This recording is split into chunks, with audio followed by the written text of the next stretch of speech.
Welcome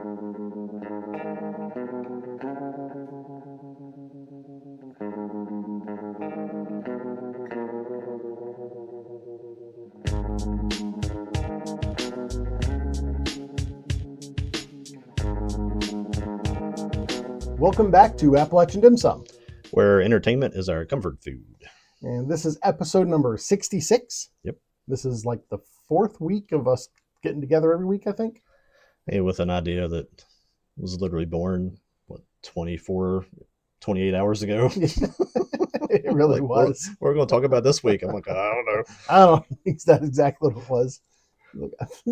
I didn't get to what I thought I was going to get to, so I don't know.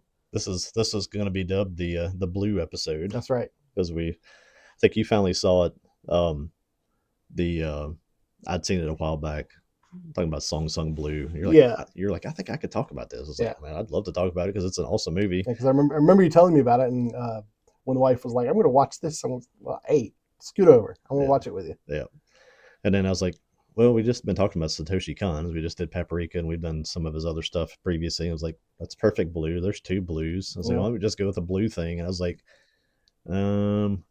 blues. How about something about blues? And I was like, the movie Crossroads. Yeah. And I'm like, and I hadn't seen that, so I got to watch that. I think luckily I had mentioned it to you before several times. I think we've discussed it before. Else you would probably had no idea what I was talking about. No, I would have ended up watching the 2002 Britney Spears film. I would have been like, I don't know how this is blues, but okay. Yeah, I haven't seen that, so we'll get to those three movies, and I think, especially with the third one, I think I've got an idea for something I'll bring up then. Okay. Maybe an interesting thing to twist what we do into. All right. And most importantly, you have our countdown clock. Our countdown clock is going to be our Godzilla countdown. Here we go. We are at 133 days, 15 hours, 34 minutes. Yeah, I wish I'd been doing this for Godzilla minus one, because I honestly didn't know if what I was gonna think of that movie, and still haven't really gotten over the fact that how much that movie kind of blew me away as not just being a great movie, but probably the best Godzilla movie they've ever made. So that is a high bar. Putting a lot of eggs into the basket for this upcoming one, but the guy does good stuff, so I'm holding out hope that it does build up to the hype that I'm putting on it. And on that front, I'll throw this in here real quick. Doing some cleanup at my mom's house. I've had several people ask me before, like, what got you into Godzilla? I found what actually did. It's this little thing here from the Monster series books that I got in 1980 when I was in kindergarten. This is literally like you went to a book fair. This is how things operated back in those days. They had things that you could buy up. You went and saw everything there and wrote down on pieces of paper. Did you not get like a little catalog beforehand? No, you just went to go look, and you took your little notepad with you, and you wrote down things that you wanted. And then you came back to your classroom, and they had like a little sheet with like the top 5 things that you would like from the book fair. Because this is back when school taught you to do things, where they were teaching kindergartners how to write and how to read and how to organize things. You're probably not getting that now until you're a sophomore in college. But wrote down the list, and I think I actually, if I'm remembering this right, if I have to get my mom to verify the story, I wrote one thing down, and I wrote this down. This book is just like a history of sort of like the Godzilla movies. I wonder what drew you to it. You just like, Godzilla, it looks awesome. I used to take dinosaurs, little plastic dinosaurs to kindergarten, and if the teacher would let me like in show and tell talk about dinosaurs, I talked about dinosaurs, and I saw that, and I was like, dinosaurs. It's like, that's like sci-fi dinosaurs. I didn't know what sci-fi was then, but it's got a thing. I think I showed you in the back. Yeah. If there had been means for somebody in Southwest Virginia in 1980 to figure out how to get into the film industry, this would have got me into it. It's got like a little chart or a little picture, a diagram of like how they shot Godzilla movies. And it shows like the raised floor, the people above on walkways with airplanes and stuff like that. And people with all the, the boom mics and the lighting and little airplanes that would come across on a string. Completely. I carried that book around with me forever. There's a chunk missing out of the back of it. Probably got torn off of me putting it in and out of my backpack. I'm surprised it's in as good condition as it is. Yeah. It was pretty good reading. I mean, pretty advanced reading for a kindergartner. Yeah, Yeah, I like that. Like the second or third page in the beginning, Godzilla was not lovable. He was a symbol of atomic war and its horrors. Oh, okay. I was reading that when I was 6. That's crazy. My grandma and my mana was, because we had a book fair, was actually a thing that you actually talked about with your family and stuff Yeah. back then. That she came in and she came down to the school with me and shopped, and um she wrote a thing in there somewhere. Yeah, that was my grandma writing Hmm. the date that she got it for me, April 24th of 1980. So That's awesome. there's a whole series of these things. They did King Kong, the Wolfman, Frankenstein, Dracula, Godzilla, Mad Scientist. I don't even know what that is. If it was just one book that talked about like Jekyll and Hyde and all that kind of stuff. But um, that is why everything that you see behind me is here, because of that one little book when you're 6. I don't know if I'm assuming book fairs still happen. I assume. We had them occasionally when our kids were coming through, Mm-hmm. and I don't know if they still do or not. I mean, how do you sell a kid on a book at this point when they're walking around with a computer in their hand? And I remember in the '90s, we got little catalogs before the book fair came, and we got to like see what they had. And yeah, I'd go through, and I'd have like $20 or whatever. I'd choose a couple things I wanted, and I remember for some reason because I had seen the Guyver from with like Mark Hamill and all that, yeah. but I saw it on the Sci-Fi Channel. But I guess I didn't see like a title of it. I just heard them say Guyver, and in the book, I got The Giver because of it, and I started reading it. I was like, this is nothing like the movie. Oh, jeez. Yeah. Me, poor little illiterate me. I think the way I worked out is like, I don't even remember what this thing was. It was probably $3 or $4. But you get like a $5 bill, and after you got that, you had to stretch. It's like, what can I get with the change? Right. We had those pencil toppers that you did, and like the hair would fly out, and you had the little Google eyes. I remember we had erasers that were like food flavors, Okay. not to encourage children to eat Yeah, right. erasers. I remember I can still almost smell it, a grape eraser, like a big hand eraser that smelled like grape juice. I was like, whatever kind of chemicals were involved in that might be what's wrong with me at this point today. But I remember the little like they looked like little monsters, and they had little like arms that would stick out. yeah, And you shake them. they had some that were finger puppets that were. That's probably what I'm thinking of. Yeah, they're little thin plastic things. Yeah, They I had remember- goofy faces, I and they remember had their little getting those. arms, and you just put them on your hands, and you did that, and they're like, "Rawr." Yeah, that's a interesting trip down memory lane there. We always do a food topic with our. Well, before we're gonna do that, Oh. I just want to talk about kind of what I've been up to this past week. Oh yeah, I told you the couple of games that I've been playing. That's been pretty much taking most of my time. The one called NTE, I'm going to bring this over here. They have a collab. I think I might have mentioned a collaboration with Porsche, and the way they're doing it is you have these gotcha pulls, and you can get a couple of different things. They have like a background for your profile. You can pull the Porsche in the game, or the costumes for the characters. And every pull is like more and more money, or more and more what's called analyth. It's their bespoke currency. And I've gotten to the point to where it's like my next pull is 3 million. I haven't gotten the car or the outfits or anything. I've just gotten junk so far. Is like 3 million fawns is their money. 3 million fawns, and at most I can figure out to earn like $1 million a week. So this has been like a job for me. It's been ridiculous. This everything that this game is making me do is the things I've always said I don't want to do in video games. Just from playing God of War, Ragnarok. Again, I'm not a big gamer. In the time that took out of my life for 3 weeks, I don't understand how you can play more than one video game at a time. I don't finish a lot of them. I guess there's a lot of these are all phone based things, right? No, I play. Well, this is on the phone, but I play it on the computer. Oh, okay. But yeah, this actually there's a phone version, a PlayStation version, and a PC version. I primarily play on PC. Yeah. But when we went out of town last weekend, I was playing on my phone. So that helped me keep up. I don't remember what the Jeez. game was. I tried one and kind of saw what it was pretty quickly. Yeah. It was always advertised as like, yeah, the guy was like in a little boat and you had to like make something else fill up so a door, like a Oh, path would open. I've seen those ads. But it wasn't even for that. It was for like this game where you're basically gardening. Okay. I don't remember what it was called. You were like a butler and you're running around and fixing all this, Sounds insane. all the grounds on this stuff. And Okay. I played it for a while and you could just see that it was like constantly trying to get you to buy stuff. Yeah. And I was like, I played it for a little bit and it was kind of fun. You played with the free stuff that you could get. Mhm. But after like a week, I was like, what am I doing? Yeah. It's like I'm just sitting here like logging on here, waiting for it to be 12 hours so I can get a new thing and I can go put some more plants down.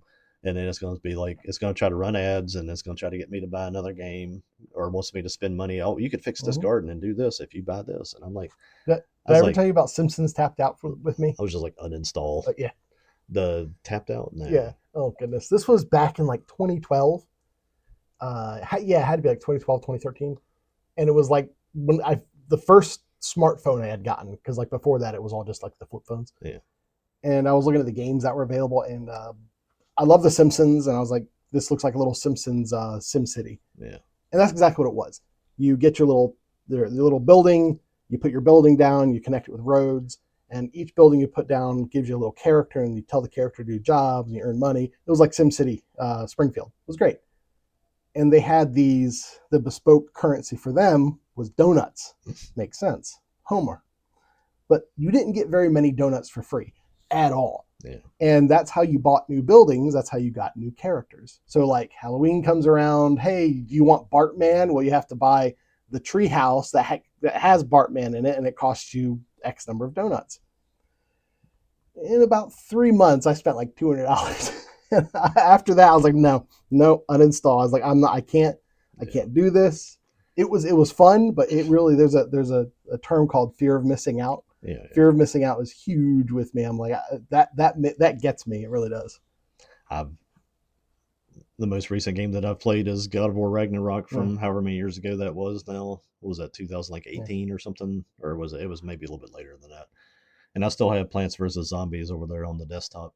And I'm just like, I'm good. I'll do those when I need to waste time. the different games like that, and those are the games I've always traditionally played. And then games like this, the gotcha type games, is like this Porsche collaboration event for NTE.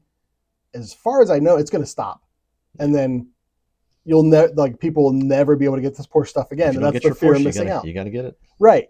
So there's like 2 weeks left, and I'm like, I'm gonna try to get the Porsche, but the effort that I'm putting into getting this Porsche is ruining the game for me.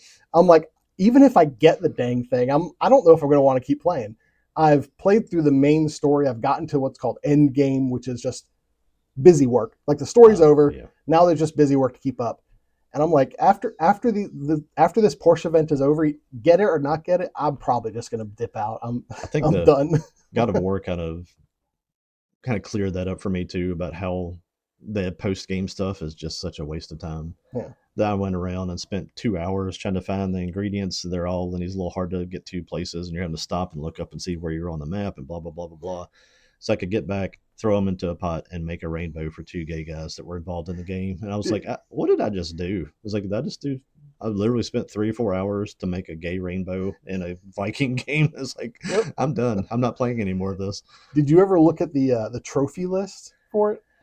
I had been looking at completion because it shows you by region how much you've completed, and I was like, it'd be kind of cool. I wonder what you get if you complete all this. I never looked it up after that because that thing kind of disgusted me, and I was like, no, I've completed the game. I'm done. So yeah, because a lot of games will have a in-game completion rate, and then on top of that, at a system level, the system gives you trophies. I've you seen probably trophies. saw them as you were playing and pop up. Yeah, like when you log out and open your PlayStation screens, like there's a bronze trophy for whatever. Yeah, whatever. Killing 45 wolf birds killer or something. Yeah. And with the PlayStation, if you get all the trophies in a game, you earn a platinum trophy for the game. Yeah. And that's what people want to get. So after you play the game, and even a lot of times after you 100% according to the game, there's other busy work to do to try to get that platinum. And like, there are people that's the reason they play games. They want that trophy. So you get that trophy, and then you're like, then what? I don't know. You Sell the game, I guess. Call people over to your house and say, "You want to see my Yeah. trophy?" And they're it's like, no. Yeah. it's for online cloud, I guess. There was a program called PlayStation Home. This was back in like 2009, and in it was like a. You ever play Sims? No. It was a virtual world environment where you had a 3D character that was running around. Familiar with it. I've never played it. Oh, okay. I see people at shows walking around all the time with their little thing over their head. But anyway, this was more like an MMO because you interacted with other people. And when they first started it, a part of the idea of PlayStation Home was you would have a little apartment, which you did, and they were going to allow you to display your trophies, your PlayStation trophies, as physical item, as virtual items in this space. So they were like actual little digital trophies you could display in your little apartment. It was a cool idea. It never really came to fruition. Yeah. But that, I think, because when they were making trophies, like these two ideas started at the same time, and the whole PlayStation Home world went by the wayside. Still, the worst thing that Nintendo, I think, has ever done is they didn't continue that Street Pass format that they had. Where don't get me started on Switch. I'm like, I mean, Switch has been successful, but with all the Mii's and the Street Pass things that you could interact with other people that you passed at a convention, or even just driving down the road. I guess if you pass somebody close enough and they picked up on your thing, and then actually use those people to play a game, that was the coolest thing I think they've ever done. And why they decided to shoot that down, I don't know. The Switch as a platform is really feature poor. Yeah. I mean, the Street Pass, the tech in the 3DS that allowed for the Street Pass just doesn't exist in the Switch. Yeah. And if they had that coupled with a GPS is at this point are really cheap. They're almost in everything, it seems like. I mean, like the Pokemon Go could have been on Switch. I mean, not that Switch needed something else to sell it. It has sold like gangbusters, but you would have sold still more. Yeah. I think they're lucky that the Switch has been as successful as it is. That's why my Switch is sitting over there uncharged next to a lamp with the dust, because I've done what I can do on it right now until I buy another game. Right. But I still have upstairs by the bed, I have my old 3DS, and I go on there and fish and do all the old me. There you go. Me Plaza games all the time. Half the time, I actually still get street passes at shows, which is kind of cool. There's still people that carry theirs around. So at least when you go to a show, I'll get that filled up, and you can play at least a couple days worth of games with folks. Do you know if Street Pass relies on servers or anything like that? All of the games, just a local thing. All the games that used to tie into, like, I think part of the what was it, Pokemon Rumble? Part of what you could do is you could go online, you could log on online, and you would get basically like a global street pass from like 3 random people from somewhere else. That's all been shut down. Oh, okay, yeah. So it's just the device to device thing. What's cool that still is a capability. Because I know the PlayStation Vita had a thing called Near, and when they shut that down, like, you can't do anything with it anymore. There was a game, some kind of matching game with like Pokemon faces. I can't remember what it was called. I used to play it all the time. It was completely dependent on being able to log on. Yeah. And it's still there. You can still go in and play on the levels, but you can't get any like level ups. You can't unlock new stuff or anything like that, because I guess that was all tied to like a server. So I forget what that thing was called. I used to play it all the time. But there's an initiative going on in Europe right now called Stop Killing Games, and they're trying to legislate it to where companies who make games that are server dependent have to have like an offboarding, to where it's like, well, if someone buys a game and it's dependent on a server, once you shut that server down, the game has to function somehow by itself. I don't know how social games like that would do, but hey, we'll see. Good to see that legislatures across the world are really working for the important stuff. That's right. Yeah. Hunger, rape gangs. Nah, this game's going offline. That has to stop. Speaking of hunger. Yeah. We always try to tie our stuff into food. And again, this was literally just throwing what came into mind out of our consciousness up against the wall to be like, yeah, sure. We went with their blue, Song Blue, Perfect Blue, Crossroads, a movie about the blues. I was like, what kind of food is blue? And I was like, blue cheese, wings. There we go. Yep. And I looked up. I'm gonna have to look up what I asked Bing, because Bing's about like my sous chef. I said, Bing, give me a recipe for a Korean-inspired barbecue sauce that would pair well with blue cheese. And what it came up with was a gochujang based sauce with just some some honey, some soy sauce, some sesame oil. It's gonna be good. Yeah. I tasted it last night. It's pretty good. Yeah. So yeah, I'm looking forward to that. And I got some blue Takis to pair with that. That looks healthy. Yeah, yeah. Well, the image that I currently have up, I just asked Chat. I said, Chat GPT, make me an image of this dish, and it did, and it looks great. So now we have to try to match that. I don't think we can. That plating is perfect. That's wonderful. Yeah, but we haven't actually prepared it yet. That's our. No. This is what, a little bit after 9. Yeah, we'll be doing that at lunchtime. So. Yeah, I don't think we're gonna eat it right away. Nah. But I'm looking forward to it. I've told you've never had the blue Takis. I have.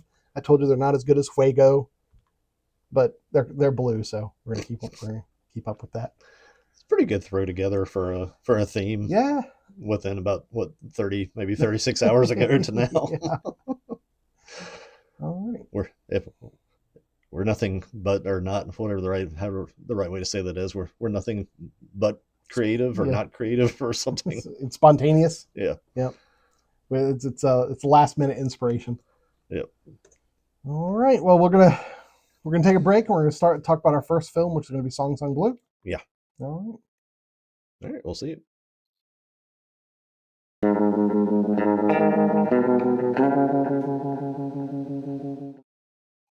Welcome to our discussion about Song Sung Blue. Yeah, when you watch sci-fi and anime, you come to us and we'll talk to you about a movie about a tribute band for Neil Diamond. That's right. Now I remember when this came out, because I'm biopics are kind of like westerns for me, where I'm like, I don't really care for them, but everyone I've seen I've enjoyed. Yeah. But so when I heard about Song Sung Blue, and I like Neil Diamond, I like Hugh Jackman, but I wasn't up for Neil Diamond playing Hugh Jackman, Hugh Jackman playing Neil Diamond. Most of the people I think that saw their commercials for this while they were scrolling their phone, I think just assumed that this was a movie about Neil Diamond. Right. And thought it was a biopic. I actually had a friend through the pat heads and social media that I think I said something to that effect when I saw the trailer for the thing, and she answered me back, Carol, that this is all about like a tribute band from Wisconsin. Yeah. It's like watch the documentaries, like they're awesome. And I was like, okay, that's literally a tweet was why I even like looked at this a second time. And interestingly enough, the whole reason I was even interested at all was you told me it wasn't about Neil Diamond. He wasn't playing Neil Diamond. He was playing a Neil Diamond impersonator. But yeah, we would have gone to probably see it even if it was just a Neil Diamond movie, right? Because it's kind of, I won't get into all of my music stuff, but I've listened to everything. I literally listened to everything. If you try to talk to me about music, it's like, what do you like? I'm like, everything. And that's not an exaggeration, but grew up and listening to oldies channels and stuff like that, which don't exist anymore, which ticks me off when you go anywhere. It's like, why is there nobody that plays like Motown or any of the old stuff? Yeah. There's no radio stations that I was having a discussion about this the other day, like growing up like in the 90s, I remember there being like channels that were the rock of the 70s, 80s, and today. Yeah. Now those channels are just rock of the 70s, 80s, and the 90s. Yeah. They don't really do anything newer. And I was like, well, I was trying to remember if there were any channels in like the 90s that played like 50s music. Because that's kind of what hearing music from the 70s is now, is like hearing music from the 40s in the 90s. And I do remember there being some channels that would play like sock hop type music. Yeah. But like, those don't exist anymore. Q99 here out of Roanoke used to have like a Friday night like oldies thing, and like it was 50s and 60s, and if they creeped into the 70s, it used to tick me off. I was like a little kid, like, that's not oldies. But because of all that, Neil Diamond is one of those things that's just kind of, he's in that category of almost like a James Taylor. It's in the middle of 18 genres, and he has dubbed himself the jazz singer, and I was always like, that doesn't seem. as a casual Neil Diamond fan at best, that really doesn't seem to fit a jazz singer. I don't think I would. Jazz is like Kenny G. Yeah, I don't think I would ever refer to it as jazz, but yeah, I mean, if you want somebody that transcends anything, go to a baseball game. You sit there and watch people from every walk of life get up and sing "Sweet Caroline," and then what is that, 7th inning or 6th inning when they do that? But I okay. Apparently, there was a movie from 1980. Yeah, it's called The Jazz Singer. Yeah. Oh my goodness. Yeah, that was starring him. So, but yeah, I've always listened to it because my parents did, and I did the proper thing, and I've educated my children on older music, and my kids know as much Neil Diamond music as I do. So it wasn't a hard sell to get me to see this movie because I've always been a fan of the music anyway. 2025 movie, directed and written by Craig Brewer. Craig Brewer has done Hustle and Flow, Black Snake Moan, which is an awesome movie. The Footloose remake, which was unnecessary. Yeah, Black Snake Moan was good. Legend of Tarzan. I never saw the Footloose remake. Yeah. Legend of Tarzan, which was probably like the 18th version of Tarzan. Is that the one with Skarsgård? Mm-hmm. Okay. Also, never seen it, but I'm like, I think he'd make a good Tarzan. Okay. I've saw clips of it in hotels when it was on cable stuff, but he also did the sequel to Coming to America, the Coming #2 America that they did back here 2020-ish somewhere. Completely forgot that even existed. That's actually not bad. I've watched that one. It was better than I thought it would be, but he did that random kind of. He did a few other movies outside of that, and he did a lot of TV writing. So that was the guy behind this thing. And he saw the documentary about the people this movie was based on. It was a 2008 documentary on Lightning and Thunder, which is this couple out of Wisconsin that covered Neil Diamond songs and just kind of became, the guy kind of looked a little bit like Neil Diamond to begin with. Right. So it was pretty natural that was the path that they went. But he saw this in 2008 and wanted to make a movie about it after seeing the documentary. And I guess in between all these other projects that he did and probably getting the funding and the backing to make a pretty obscure movie like this, it took till 2025 to do it. So I'm sure getting actors like Hugh Jackman and Kate Hudson.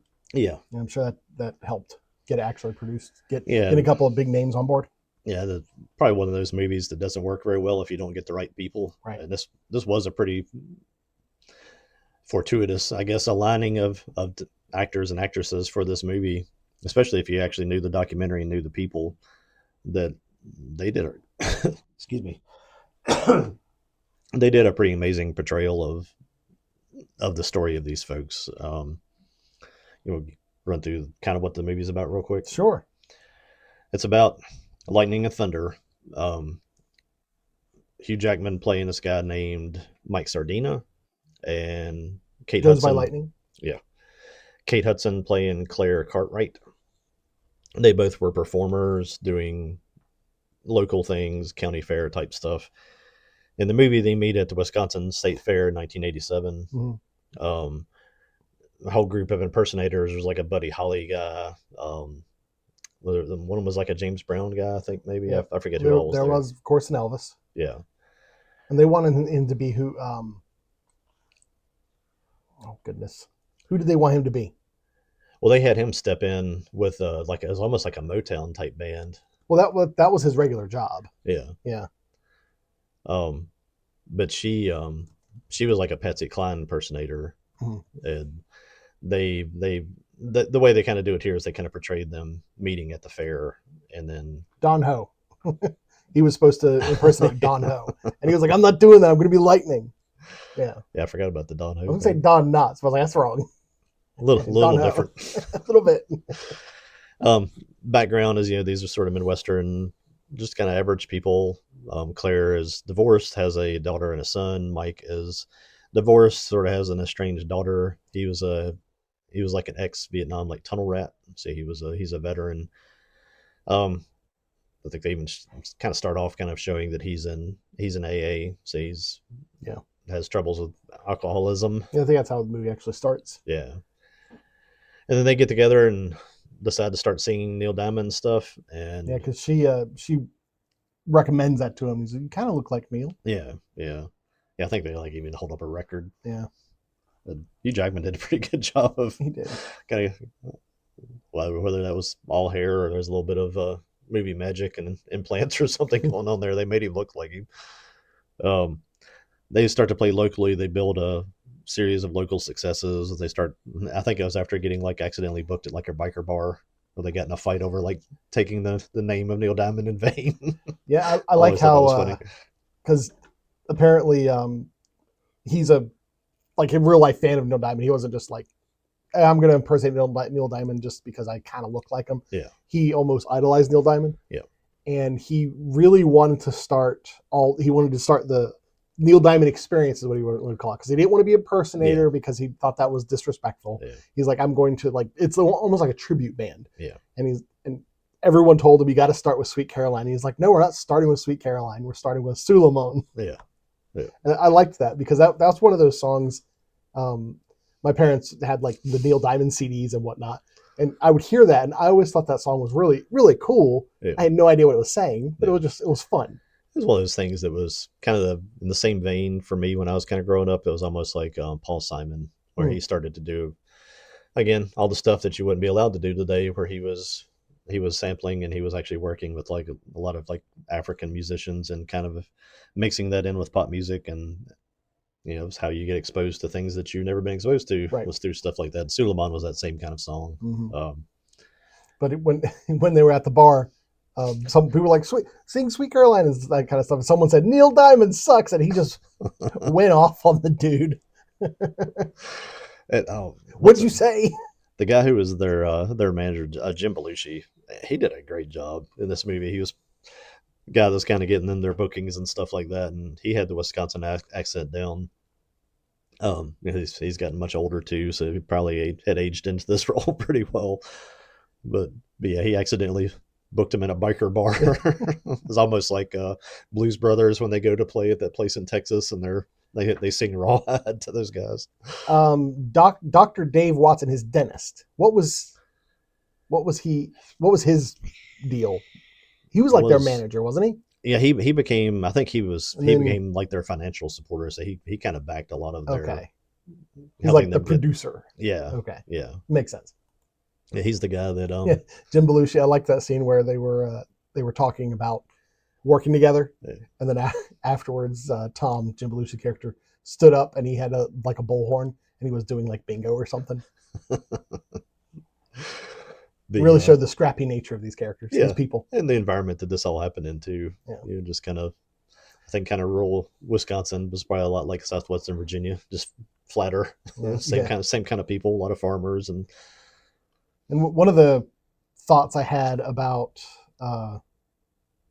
just the character, the people themselves, is there's a certain humbleness to them, to where like at one point he was playing on a regular gig at like a Korean restaurant, and he put himself into it. Oh, yeah. Like I don't know if if Mike actually had any feelings of wanting to be greater than what he was, but as he was portrayed in this film, he was very he just wanted to entertain people. At one point, that's what he said. I just want to entertain people. His dream of making it big was to be an act in Vegas. Okay, yeah. And I think they talk about that in the movie. They talk about it a lot more in the documentary. Yeah. It's kind of hard. I think they mention it at one point. I think when you watch the two, it does kind of start to meld together. Yeah. What happened in the movie, what actually happened. But yeah, I mean, that's a very like grounded goal. It's like I don't want to be like Elvis or Taylor Swift. It's like I just want to have like a 20-minute act in Vegas. Yeah. I mean, that's an attainable dream, and it's something that would still be a pretty big deal for somebody that's just coming from being somebody that came through the military and's been working little side gigs and stuff like that for all of his life. They get married. They kind of start to build popularity in that whole area. What really like opens things up for them is they get invited to it's like a summer fest or something by Pearl Jam, to open for Pearl Jam. And Eddie Vedder just was kind of fascinated with them. And that actually was a real life thing. Mm-hmm. He comes out and sings. He wanted to come out and sing, I think, Sweet Caroline too. And it was against like, no, we're not singing Sweet Caroline. So he comes out and um, I think he actually, I may have that wrong. They wanted to. Eddie Vedder knew like a kind of a more quiet song. I forget which one it was, but he's like, no, this isn't that kind of crowd. We need to sing Forever in Blue Jeans. And Eddie Vedder didn't know the Yeah. songs. They actually printed out the song for him on paper, and he sat there on stage with the lyrics on paper. That's great. And sang Forever in Blue Jeans with them. But just that exposure, I think that was probably in Milwaukee. It ended up getting them gigs in Chicago, and they kind of took off. They actually started making some money and getting.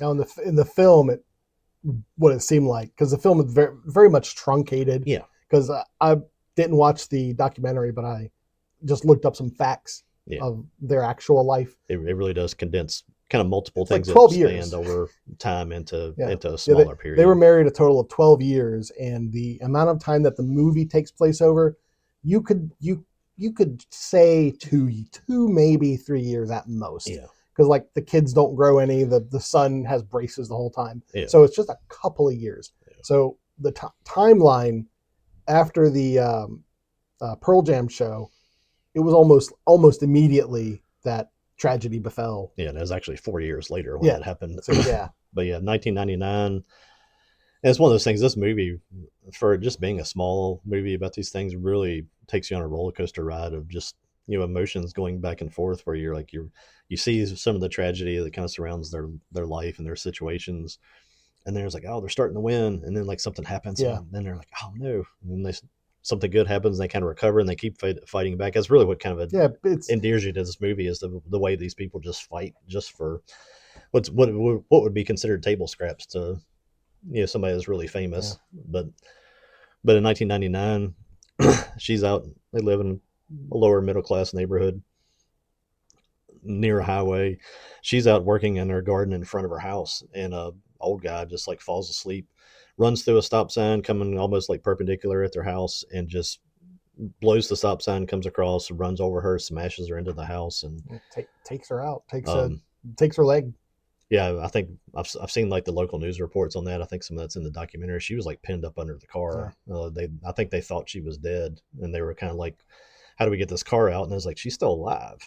It was like, I think it was like so rough looking there. People were like, I looked at it, it's like, oh wow, she's gone. And it's like, she was actually up under there, but it took her leg off below the knee. And in the movie, again, kind of truncating things. Yeah. Mike has a stress heart attack. Mm-hmm. I don't know if it's on the same day, but right there around the same time as all this, from all this happening. Well, we saw a little bit in the film. We saw a little bit before when he was trying to start a mower. He kind of had a cardiac event, and he recovered from that. Just like got himself together.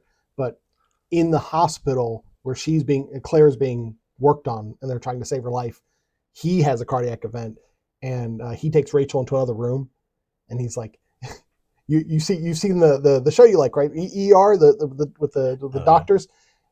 And he turns on a defibrillator machine, and he's like, when I go out, put one here and put one here and shock me. And he's trying to like explain to her how to do it, and he falls over. And I forgot about this. It's been since back when this came out that I've seen this. Yeah. So she buzzes him back to life. Yeah, and it's again kind of showing what it's like to kind of work your way through doing little odd jobs and stuff. You don't have insurance. Mm-hmm. And he knew that. He knew they couldn't afford, especially when this happened to his wife, that they couldn't afford anything else. So I mean, he was just kind of like toughing his way through, basically having heart attacks for years. Just like, I don't have the insurance. I can't go to the hospital on this, which is it's a real struggle for lots of people, that kind of thing. I wish I had written it down. There was a wonderful quote about insurance, about being broke. Yeah. Keep going. I'll try to find it. Yeah, she survives the surgery and all that stuff, but of course, like anything where she lost a leg, is in all kinds of pain. She gets on pain medicine. She gets addicted to that, gets depressed. Eventually has a mental episode, and she actually checks herself into a mental hospital. I think she just like at one point was like out wandering around the yard, and they thought she was going to wander off. So some of the sort of, not dementia, but things that happen when you're taking a lot of pain medicine. Mm-hmm. So he kind of stops doing the whole singing thing, because he just only wants to sing with her. and he also has to kind of work more regularly to support her and all of the bills that she has. And of course, in the middle of all this, her daughter gets pregnant. Yeah. And again, it's taking it down that this is what real people actually go through. This isn't a. And that's one thing I really the little quip that he made when he was talking to the insurance lady. He just said, "Insurance, we're broke as a joke." I was like, I've never heard that phrase before. I like it. Yeah. But that's one of the things that struck me when I was watching the film is stories are built upon the hardships that you put the main characters through. Yeah. And the hardships that this family went through, and like you were saying, just to get what other people would consider scraps, yeah, is inspirational. I mean, they went through a lot, and I could go through. They fought. People that go through these kind of things that I've dealt with for years, getting called to people's homes and places you wouldn't normally go as a police officer, and seeing people live way worse than this. Mm-hmm. Yeah. and fight these kind of things every time you turn around, because they're poor and they don't have answers. You have to deal with whatever happens to you. And she gets pregnant, the daughter gets pregnant immediately. It's like, we can't do this. But she's also, I think they kind of, they don't talk about a lot in the movie, but I guess you see a lot of things that, these are pretty traditional people.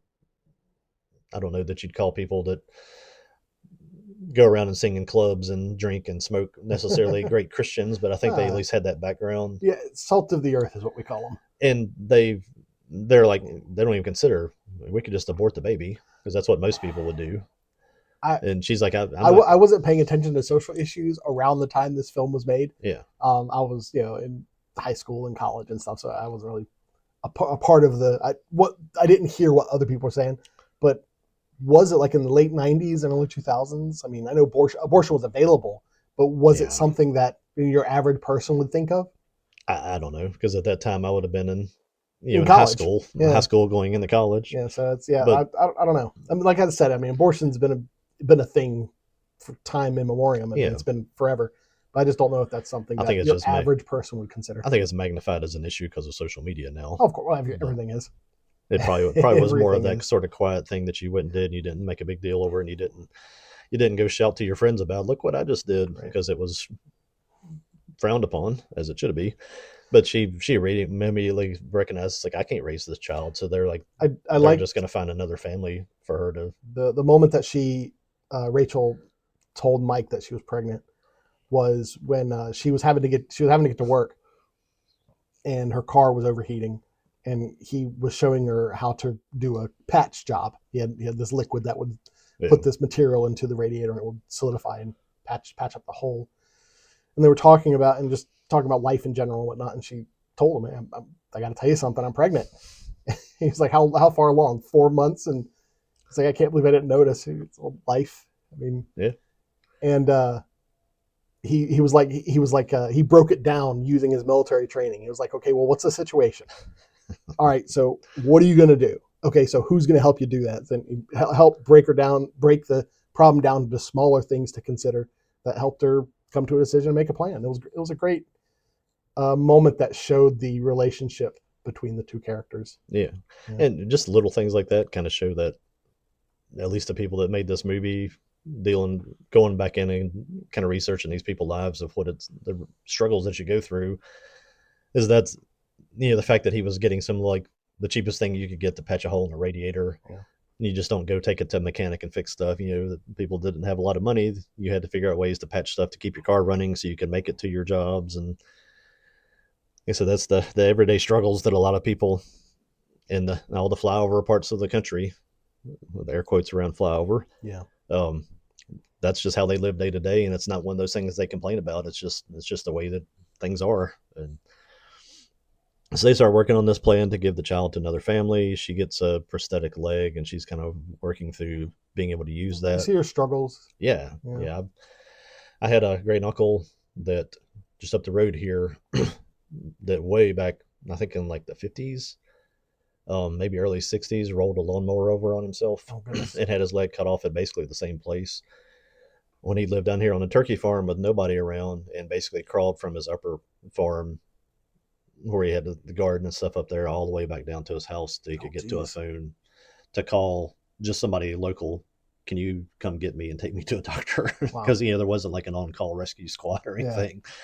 And he, but from the whole time that I knew him, he had that, and he dealt with sores and all sorts of pain, and you get that like ghost limb pains. thing where you think the leg is there, and it hurts and it itches, and just all these weird things that you just don't think about. And there was a great scene early on after she had gotten the amputation where she got up. She was in the middle of the night and she got up and she went to just get out of bed, and she just forgot she didn't have a leg, and she just fell straight down.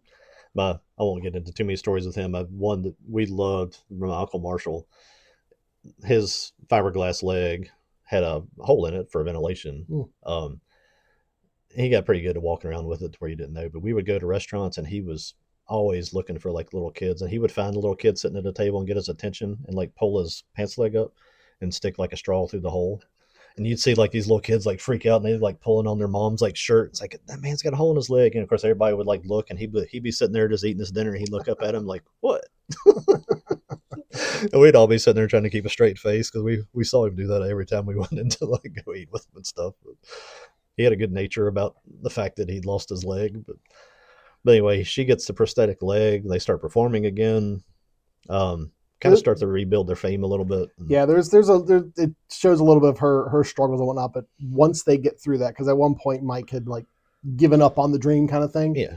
And that kind of kicked her into gear, or at least was a part of what kicked her into gear, to let her know he needs you as well. You need him, yes, but he needs you. That's one thing they did, and it's very visible through the documentary and the movie both, is his commitment to her. And it was about her and not just his, so much things with fame. That's probably the different level that these people are working on, is it's all about me, and it's people that are self-obsessed. And he was like, no, it's like, the fame, I'll throw it away in a heartbeat if I need to for her. Yeah. And it's kind of another thing that kind of endears you to this whole story of these folks. Do you recall from the documentary the amount of time between her getting into her accident and them going back on, like getting back into it? I've got that kind of grouped into a thing here at the bottom. Okay. I'll see if I can fish that out when we get down there to that. Yeah, because in the actual film, it seemed like it was just a few months. That's what it seemed like. And I think it was some time. It was significant. Yeah, because while we were watching the film, I was thinking when they were having their comeback, that's what they have a comeback tour coming up and whatnot. I was like, well, they haven't been gone so long that people have forgotten about them, so that's good. She was hit in 99. Mm-hmm. He died in 2006. Yeah. So it's 7 years maximum, start to finish there on that leg of that. It was probably a few years between the comeback tour and that. And that's when they get the regular gig. Mm-hmm. I couldn't remember what was it, Korean or Chinese? Korean. Okay. Korean I couldn't remember which type of restaurant it was. Because the dad liked Suleiman. Yeah. Half the time, they're sitting there playing to 13 people sitting there, and sometimes they would, I guess, have a karaoke night, and it would kind of fill up, that kind of thing. But yeah, he would. It was like he was the host of karaoke, and a part of the agreement was one day a week they let him just perform his Neil Diamond stuff. Yeah. And that rebuilding of fame, getting a little bit of news coverage again, kind of gets them to where local radio and everything, they end up headlining at the Ritz on the same night that Neil Diamond is sold out to having a sold out performance in Milwaukee. Yeah, his performance is sold out, and what they want to do is they want to have him do the Neil Diamond Experience show for people who couldn't get into Neil Diamond. Like the radio and people were promoting it. It's like, hey, if you couldn't get tickets to go see Neil, then come see this. And so it sells out. And then his continuing heart trouble. He has a heart attack before the show and falls in the bathroom, hits his head. Cracks his head open. They still perform. And glues it together with nail glue. Glues his skull together. Then he goes to there's a rumor that Neil Diamond comes to this custard place whenever he's in Milwaukee, and they kind of excuse me, they kind of truncate that story too into this, that as soon as this show's done and Neil's show is done, that they're going to go to the custard place and meet Neil. And it was essentially like they pulled up to meet Neil. She gets out and is talking to all the fans and taking pictures and stuff, and Mike dies in the car. And as a viewer, and knowing that this is based on like real life, it was actually a pretty pretty tense moment. Oh yeah, because you're sitting there thinking, okay, he's cracked his head open, he's actively having heart attacks. Mm-hmm. Is he just going to die on stage? And it was at that point I was like, I'm not going to look it up. I was like, I put my phone down. I'm not going to look up this information. I waited until after I watched it to actually look up, well, what actually happened. Yeah. And because I think like if someone was writing this film, I think he would have died on stage. Yeah. If that would have been a more like traumatic thing to happen. Yeah. For everyone. This was pretty bad watching it. Yeah. You're just like, yeah, maybe he's okay. And it's like, no, he just died. Yeah. And do you want to go into the actual life? Yeah, and I kind of hit big points of it. Do you have the points of like difference or? Yeah. That was. No, go ahead. That was the big thing that I wanted to know. I was like, well, did that actually happen? Was he supposed to meet Neil at the end of his life and everything? And that was pretty much the thing I learned was his head injury and his death were like 4 weeks apart. Yeah, they didn't happen at the same the same time that Neil was performing in that area. So and they put those together to make it a more dramatic ending to the right. It's the definitely more dramatic. It's his big night. He can't let everybody down. But in real life, he fell and hit his head. Before a show in 2006. It doesn't say it was due to a cardiac thing, was it? All it said is he fell and hit his head. He said it fell and hit his head. I think you're assuming that most of those issues that he was having were heart related at that point. He hit his head. Probably. He played a show that night, and then he went and played a show a week later, and then was really feeling like lousy by the end of that one. So he went to the hospital, and they found out that his brain had been bleeding the whole time. He went into a coma, right? They went into surgery and tried to repair it, and he died in surgery. I read that he went into a coma and he never came out. Well, they did surgery. He may have gone into the coma. One of the things I said just said that he died during the surgery. Maybe they did the surgery after he was in the coma. I don't know. To try to fix it. Yeah. Neil Diamond was coming to Milwaukee, but that wasn't at the same time. It was pretty soon. It was close to that because while they're at the hospital, they were excited about trying to get him out of the hospital and go meet him at the custard place. So that's where so that there was actually some plan for them to meet. They were going to try to contact him and try to arrange a meetup. Because one of the things I read was throughout their life, these two had gotten in trouble multiple times for like trying to sneak backstage and stuff to meet Neil. Yeah. So it was something that he really wanted to do. He really did want to meet Neil because like in the Song Sung Blue film, it's more of a there's an opportunity, so he's going to take it situation. It's not like a thing he's actively trying to do. Yeah. And in real life, it seems like that was something that he actively wanted. It was like a goal of his to meet Neil. Yeah. And never happened.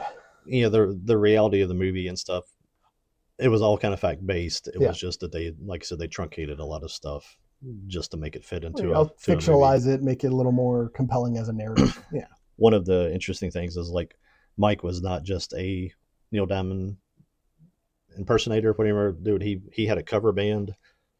When the two of them met, he was actually mostly doing Bon Jovi covers. The band was called Positive Traction. And she followed the band and actually had auditioned to join it. So Claire? Yeah.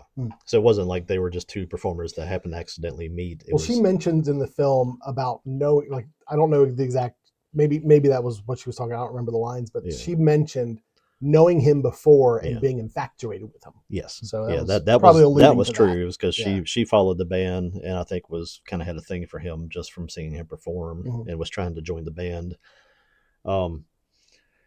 She actually is the only one that ever met Neil Diamond. She met him backstage in 2008 after Mike had died, because there's several things that happened that kind of got attention to them from Neil Diamond. Most of it was post Mike dying. Right. I had a couple of other factual notes that there was another car that hit the house just like it did in the movie. They showed in the movie another car came by. Yeah. I think in the movie then like she's gardening and she gets up and goes inside and like it hits it by a couple seconds. Yeah. And that's actually, she talks about having like a moment of clarity or something like that. Yeah. And that is the moment that gives her that clarity of like, you know what, you could die at any moment of anything. Yep. Yeah. Same. A car came in and hit the house in the exact same place 2 years later. I want to know because I've heard of like down in Hampton Roads at one point on the news. There was a house that kept getting hit, and the reason it was getting hit is it was like an off ramp from the highway, and people would just come off the highway just blazing, and they wouldn't realize the turn was as sharp as it was, and they would just try to turn, and they couldn't, and they just barrel right into the house. I'd love to know if that's kind of like the situation. I've driven around rural Wisconsin because that's where my wife is from. Mm-hmm. And you go up there and you think everything is like in squares. And you're like, you see wrecks in the wintertime, and you're like, how in the world do people wreck up here? Because we drive through the mountains all the time and we don't wreck. Right. It's like these people are driving in straight lines and they can't stay on a road. But it really is, when you're driving, if there's nothing else going on, it's mind-numbing. It's mesmerizing. And they have the big rumble strip things in the pavement as you come up to every stop sign there, usually like 4 or 5 in a row, because because if not, it's so easy to just be like driving along. Hypnotized. Like, I'm pretty sure I've run one up there before, because you're driving along and you're like, oops, was that a stop sign? I'm like, oh wow, I just went through a 4-way intersection at 55 miles an hour. It's that kind of thing. Yeah. I think that's a reality up there. She was a consultant on the film, and the kids are adults, of course, now. They came along, so they actually were involved in a lot of the making of the film, and she did get compensated for it, which is cool. Good, I'm glad. I was the same way. I was like, man, did you do all this? Like, Hugh Jackman and everybody was like, they got a lot of press for this, and it being like this cool, like that they were doing the story on these people. I was like, it's cool if they got something out of it. If you're just taking advantage of their story, then it's not cool. But they actually were. One of the cool things from the documentary is I don't remember if they portrayed it in the movie at all, but Eddie Vedder staying involved with the family. Oh no. Where was it? Yeah, because in the film, in the Song Sung Blue, Rachel was like really excited about getting to meet Eddie Vedder. Yeah. And then they have the event where they play with Pearl Jam, and then that's pretty much it. You don't really hear of him afterwards. He heard about Mike dying and sent them. It's like a Gibson, like Everly Brothers guitar. It was like a super expensive guitar that he'd actually played on stage with like Neil Young and with like somebody else. I forget who. He sent it to her with he wrote like a 2-page letter to her, and she read the letter on the documentary, and just that he, and that was kind of cool that he actually. I think she had the guitar at the funeral. I don't know if she had her daughter read some of the letter and stuff like that too. So, when they were making this documentary, Greg Kohs, Kohs, is the guy that made the documentary. When they were getting to release this thing at the first film festival, Neil Diamond's publishers had sent a cease and desist. Oh no! To be like, you don't have the right to use any of our music. Vedder called Neil Diamond and got his publishers. Neil Diamond didn't. That's one of those things you always hear that. Yeah. This artist does this. It's like, no, the artist didn't do that. His lawyers, his managers, and his lawyers, and all these jerks that take all this money from people do stuff. Vedder called Neil Diamond and said, "Can you get your publishers to back off these people because they just want to use this music in the documentary?" And Neil's like, "I didn't tell anybody they couldn't do that." Yeah. And he called his publishers and apparently kind of tore them a new one and was like, "What are you doing?"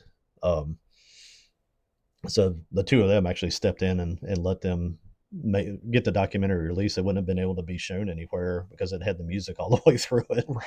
They would have just had to kill the documentary. So documentary doesn't get made. This movie doesn't get made. And like I said, I think that contact was why she was invited to come to a Neil Diamond show and come back and meet him backstage in 2008. Gotcha. But yeah, I couldn't find my notes there. Sent her a 2-page letter and the guitar. Mike when he had met Eddie Vedder, I think Eddie maybe had that guitar there with him, and he let him use it when they did that opening act with them. And Mike had just said, "Man, that's a beautiful guitar. I've always wanted something like that. I just can't afford it." And Eddie remembered that. That's why he sent the guitar to them. So a lot of cool, real life stuff that happened with this, and I think that's what the attraction was for me with this movie, was just how normal the people are, and how it wasn't any kind of like fabricated Hollywood ideas of what people go through. This is like what actual people go through, just the random struggles that they had. And making the point for the third time, it's like they weren't trying to be Michael Jackson. It's like they just wanted a little piece of fame. And she talks about, like, she said the marriage to Mike, the birth of her children and being on stage in front of 30,000 people with Eddie Vedder were the 3 high points of her life. And yeah, that's a little things have a big impact on people, and a lot of people don't think it's that big of a deal, but it's when it's a high point of somebody's life, it is a big deal. It was a wonderful film, and it's one of those films that I don't know if there's a particular audience for it. I just think it's a good film. Yeah. If you just want a movie that just kind of makes you feel good about life and have a little bit of kind of those things that kind of renews your faith in that there are good people out there. Something that's shows people struggle, shows people overcome. Something that can give you a little bit of inspiration. Yeah. And more on the technical side, it is a beautiful film. Like the cinematographer or the director did a great job, but a lot of people complain because of like a lot of big budget films nowadays, like they're just washed out. Like the lighting is just terrible and all that. But this looks like a movie that could have been made like in the 90s. It's a very rich looking film. And I will give it the stamp of my wife. She approves. She verifies the authenticity of the 1980s hair. Oh. She was watching the movie and was like, she would say, I can't remember the names, so and so, she had jeans just like that. Like they actually went through, did their research, understood, probably got that from Claire and some of those, and having the kids involved of what were people wearing at this time and all that kind of stuff. My wife grew up in 80s Wisconsin, and she can verify the authenticity of what they did with the film.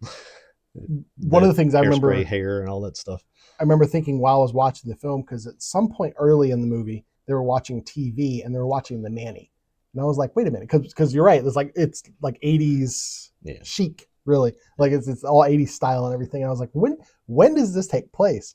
And that's a part of it is the movie kind of truncates a decade of time. Yeah. And so it's got this, it does have a kind of timeless quality. Yeah. It's more indicative of the era and not like specifically, it's like the 80s, like almost like late 80s to early 2000s. That's kind of all mushed together. One of the realities of Southwest Virginia and rural Wisconsin and a lot of other places is that what's popular in 1984 in Los Angeles sometimes doesn't make its way even to a place like this until 87, 88. And you can go to JCPenney and get what used to be the trendy thing. You can get it on sale. I've seen like memes where people are like, what you think the 90s looked like, and it's like Saved by the Bell style. And it's like, well, what it actually looked like, and it's like Archie Bunker. Yeah. It's that's true. That's true. It's people don't change their style up every 5 years. It's a lot of times a family will get one style. I mean, I know like my house, I think that we've really changed like furniture and all that like once since we've been there. We lived in there 20 years. I grew up. I was the younger child, so hand-me-downs. I got to see what I was going to eventually be wearing by watching my brother wear it. Yeah, right. But anyway, it's a great film. I'm glad I watched it. I'm glad you mentioned it to me, because if you hadn't mentioned it to me, I don't know, because my wife watches a lot of films, and I'm just like, I don't want to watch that. But I was we saw this in the theater, and it was again. This and Sheep Detectives, I think, were the two where I was sitting there just watching. You're just watching Hugh Jackman films. That's what it is. Watching everybody in the theater just freaking break down all over the place, and my wife and my daughter are just sobbing, and I'm like, I got her money's worth out of this one. Yeah, this will jerk some tears. That's for sure. All right, well, that's our discussion on. That's our course number 1 of Blue stuff. Yeah, that's our first Blue. We're coming back with Song Sung Blue. We're going to talk about Perfect Blue next. Come back with a little less uplifting blue after this. Yeah. We'll be back.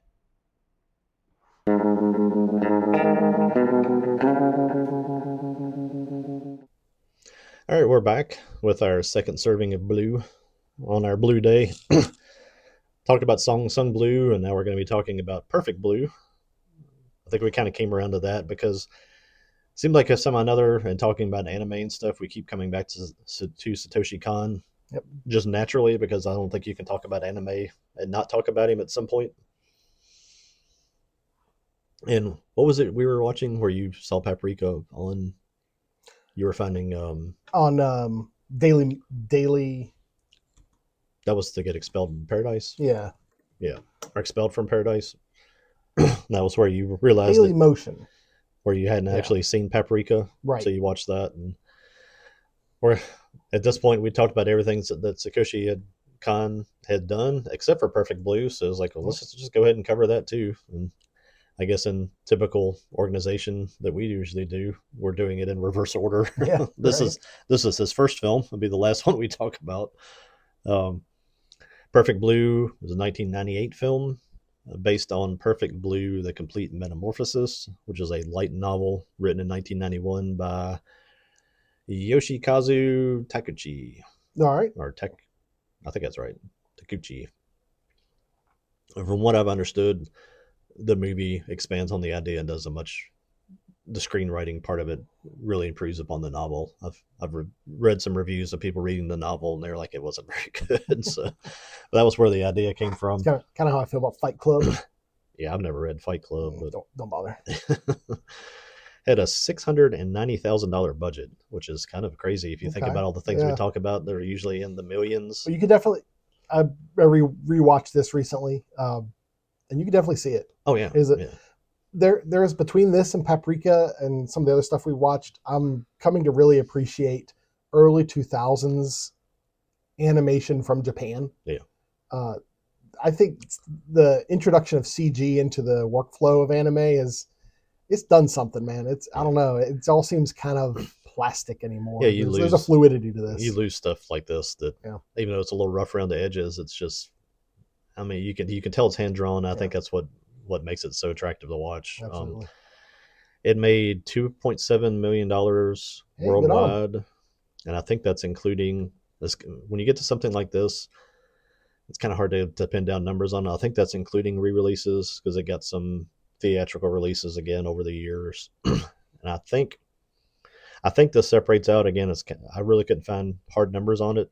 It said it sold over 2 million units in DVD and Blu-ray, and I think that revenue is on top of the 2.7, but I couldn't find a number to add to that. So no, I don't recall when I actually came across Perfect Blue. It was in the early. It was around the time it was released. I think it might have been when it came out on DVD, because there's a period of time where I was buying DVDs just based on like the cover. Yeah, I was like, hey, this looks interesting. Let's buy it, because I was building up my DVD collection. So I could totally see me seeing this cover and be like, it's an anime. It's someone going crazy on the cover. Let's do it. This sounds awesome. Or it looks awesome. Really, my anime purchasing at this, when I first started getting into it, was walking into Best Buy and going to that section and seeing what they had. Yeah. And I don't think I discovered this until much later, like probably like about the time we're at the railroad, where I was looking at something on Google or something, and it was like, it mentioned this as like, if you haven't seen this anime, you got to see this, or this is like, this guy's like most kind of crazy work or whatever. I had to track it down to see it, and now I don't remember if I saw it on a streaming service or something the first time, and I finally got a copy. Actually, no, I bought a copy from Frank. Oh, okay. That was how Frank's cool stuff that has older things. I think I saw it in his booth at a show, and I was like, oh, that's that movie people keep talking about. So I grabbed it. Last time I was at his store, I was perusing, seeing what new stuff he had in.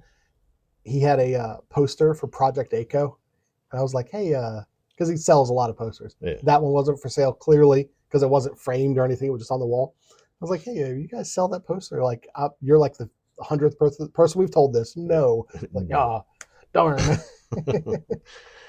Pretty simple story. It's the story of a pop idol. I don't know. I don't know how many people would describe Perfect Blue's story as simple. If you pull out what actually happens in the movie, it's the story of a pop idol transitioning from being like a pop star to acting and modeling, and the pressures of both stalking and the demands to do the things that she didn't want to do to become an actress, and kind of led her into a psychiatric break where she loses her grip on reality. Yeah, and that's kind of the core of the movie. The exposition of the story, like the setup, is it's pretty straightforward. You're right. Yeah, and then they just say, well, let's mess everything up. Khan talked about it. He said, I had versions of this that would have made it very predictable, and I think probably following the book. And he's like, we really worked at trying to make this to where you did not understand what was happening until the end, because apparently it's the way the book lays out, I don't think it's that much of a mystery. Well, I mentioned Fight Club specifically because I had seen this after I saw Fight Club, and I was enamored with Fight Club, and then I saw this, and in my mind, I was like, this is like on the same level of type of a psychological thriller that Fight Club was. This is that, but in anime. I think I've followed that path. I think Fight Club put me onto this path of like looking for things like that. Yeah. That weren't really my cup of tea at the time. And I guess some of that was just where you are in life as you're kind of going along. But yeah, it seemed like I found a lot of these things in that same time frame, same vein. The story centers around Mima, who is the pop idol, who is part of the group Cham. It's a three girl group. Yeah.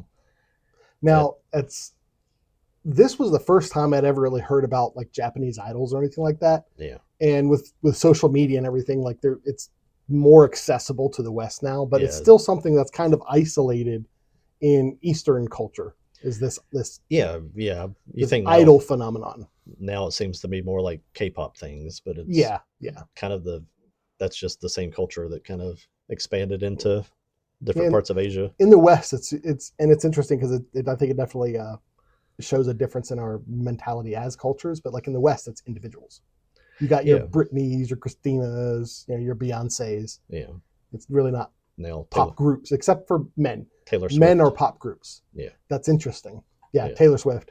Yeah, as she's part of this little band. She wants to leave being a pop idol. The band doesn't seem to be really doing anything. They're kind of stagnant. I think they were performing at a place right after some guys who were like basically Power Rangers were on stage, like going like pew pew.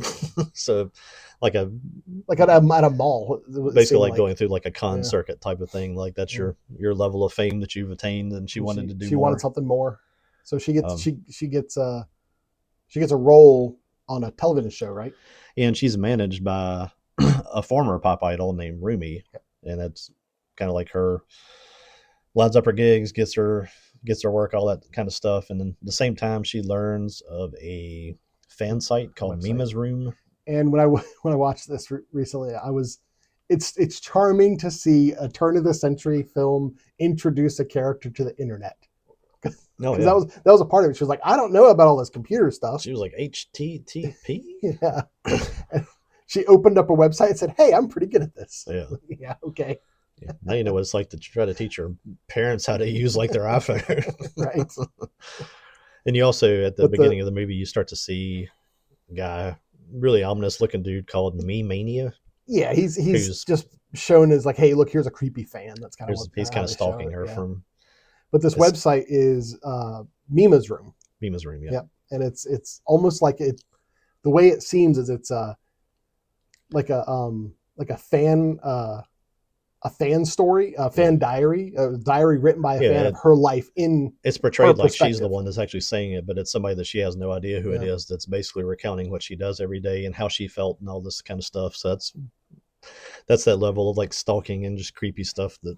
And early on and like when she starts, like almost immediately when she starts reading it, she realizes that this person is getting details about her life right that she's like, well, how do they know this? Yeah. And so you're like, oh, she's being stalked. You automatically think it's the creepy looking fan. Yeah, at the beginning, he's like, it's such a cool scene, or a well animated thing, not cool, I guess, where he's watching her. He's watching her on stage, and he's like looking. They actually show it like he's looking at her through the cup of his hand, like he's holding her in his hand, and it's like, wow, that's weird. And he's like a little bit like wide eyed and not cross-eyed, and he's got like bad teeth, like the fisheye thing where kind of his eyes kind of are separated like a fish, and he's abnormally large. He's like taller than everybody else, and he's got like long straggly hair. So I mean, it's everything that you would be afraid of if you were a young pop idol woman. And as she's becoming this actress, she's starting a big part of the plot is she's starting to have to do scenes and things that she's not actually comfortable with. She's working on a series called Double Blind. And she just has little tiny parts at the beginning, and Rumi and the other people involved keeps with the pushing. show. Hey, we need more parts for her. We want her to have a bigger part, and then they're like, well, if she wants to get a bigger part, she's got to do this.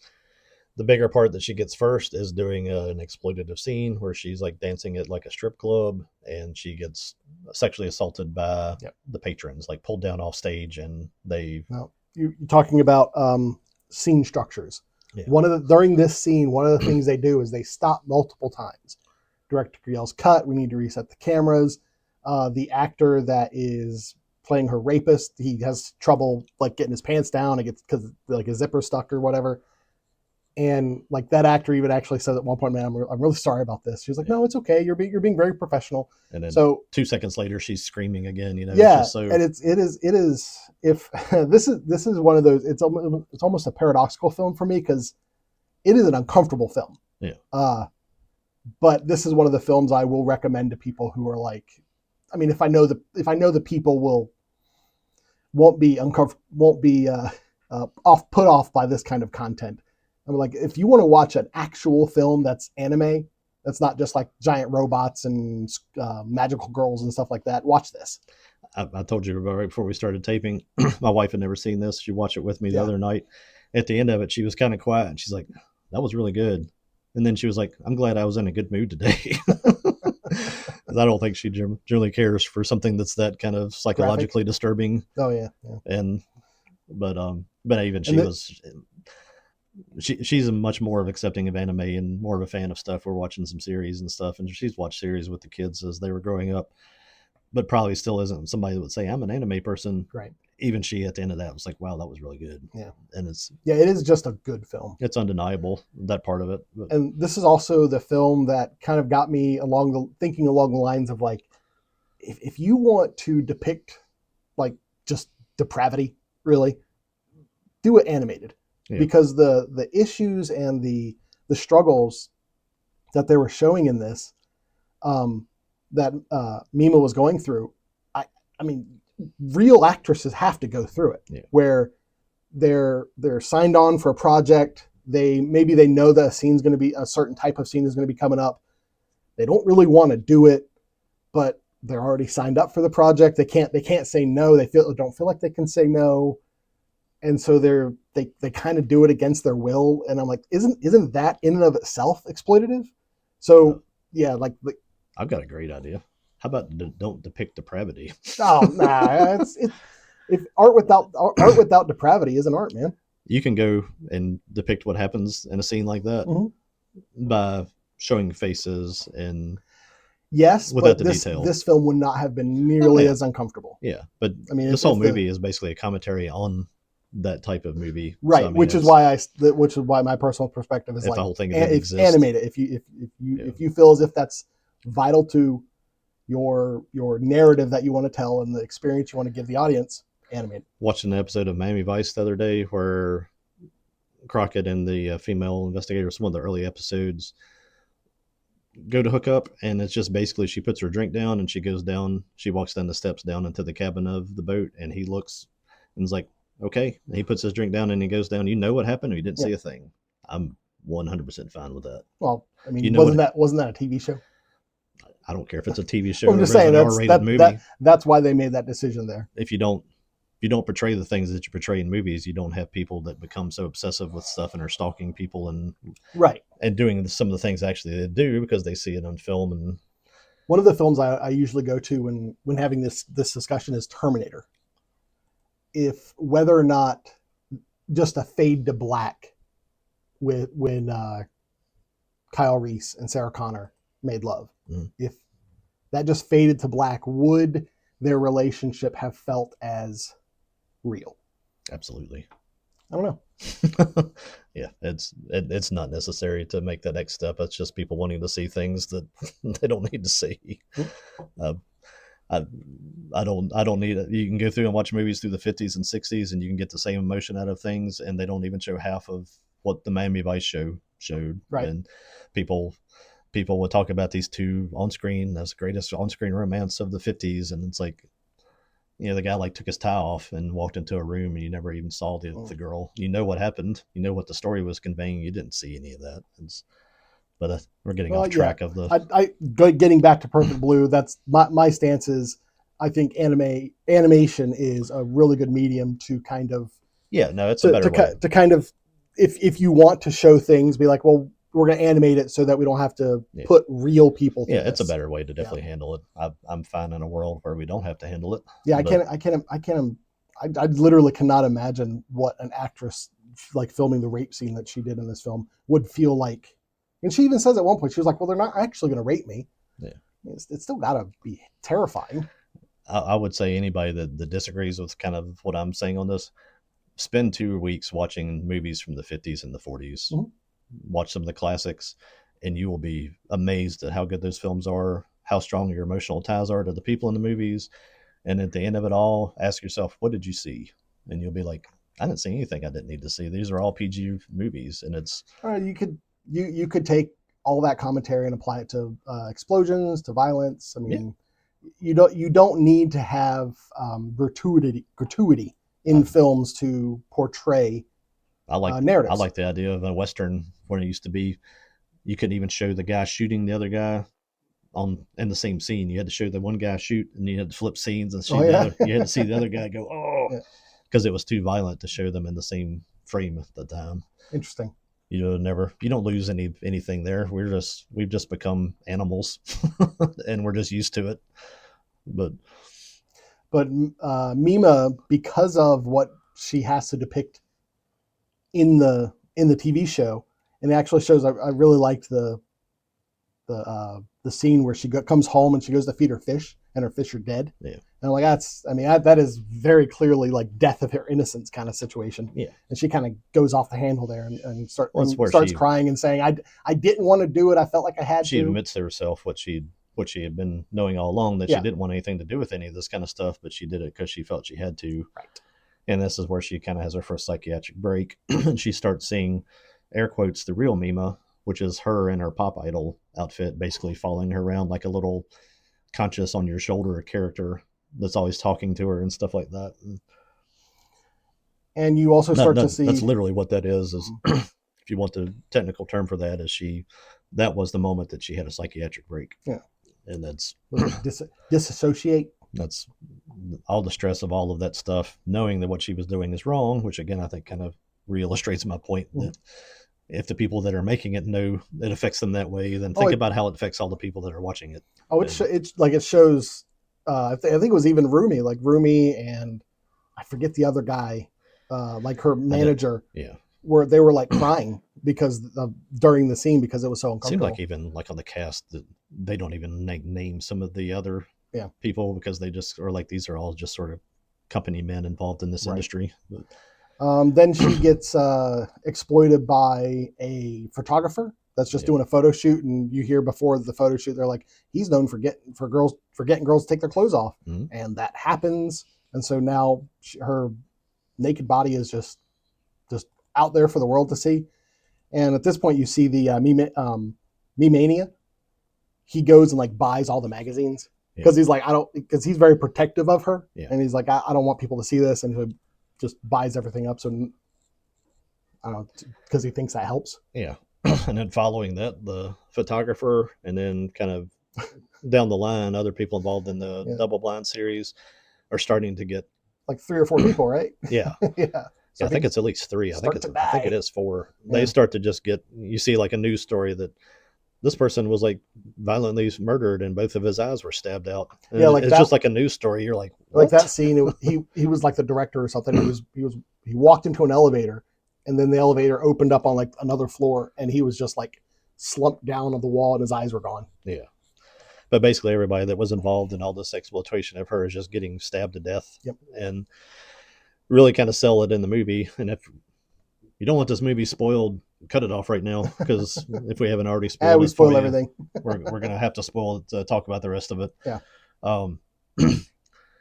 They're really portraying it as Me-Mania. I think they actually showed him like getting off of an elevator somewhere, but it's actually 2 different places. But the way they kind of show it, it's like, oh man, this guy's starting to kill people. The killer. Yeah. And then the next kind of thing in the series of events is that, well, this doesn't happen very fast. And Khan actually talks about this, about how he didn't realize how how fast it goes and the cuts until he actually put the movie together. Yeah. And he said he wished he'd kind of stretched some of it out because it does kind of clash together. And then he said kind of after he saw it a few times, he liked the fact that it clashes together so fast because it creates more confusion. And he said that actually did a better job than he was actually trying to do. Well, that's great. Yeah, because this was his first movie. Because the character that Mima's portraying in the show actually is having a similar situation because she's having a psychotic break because of the rape that happened in the show. Yeah. And so it's really, you don't know from scene to scene, well, is this actually happening or is this the show or what? The plot line of Double Blind, the show that she's in, is basically coming to the point where Mima's character kills and assumes the identity of her sister after the character has an identity disorder from the trauma of the rape. Right. And then at the same time, this is all happening. People are really dying, and she's starting to think, "Is like, did I do this? Right. Like, I don't even remember where I was, if I dreamed this, or all this kind of stuff." And then you have this kind of confusion of like, is me mania doing this? And then all of a sudden, like, I mean, at one point, I remember when I first watched it. At one point, I was like, "Is me mania her?" Like, I was thinking that it kind of feels like that at one point. But then I was like, I don't know if that's true because other people see him, but maybe they see her when they see him. Yeah. This is like one of those movies to like, if you had the day, watch it like before lunchtime, just watch it. So don't try to figure it out. See it all. Go eat lunch, do something else, come back and then watch it and be ready to actually see everything that happens because you can't process it in one viewing, I don't think.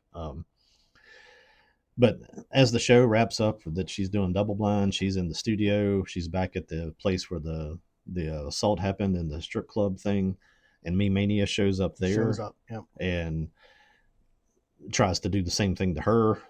It's like he's like, I want to protect you, so I'm going to assault you. That's why he's manic. It's becoming that thing that actually happens with stalkers, that I can't let anybody else have you. So if I can't have you, nobody gets to have you. Right. And that's how sick this whole idea of this whole culture, that kind of mentality works. Yes.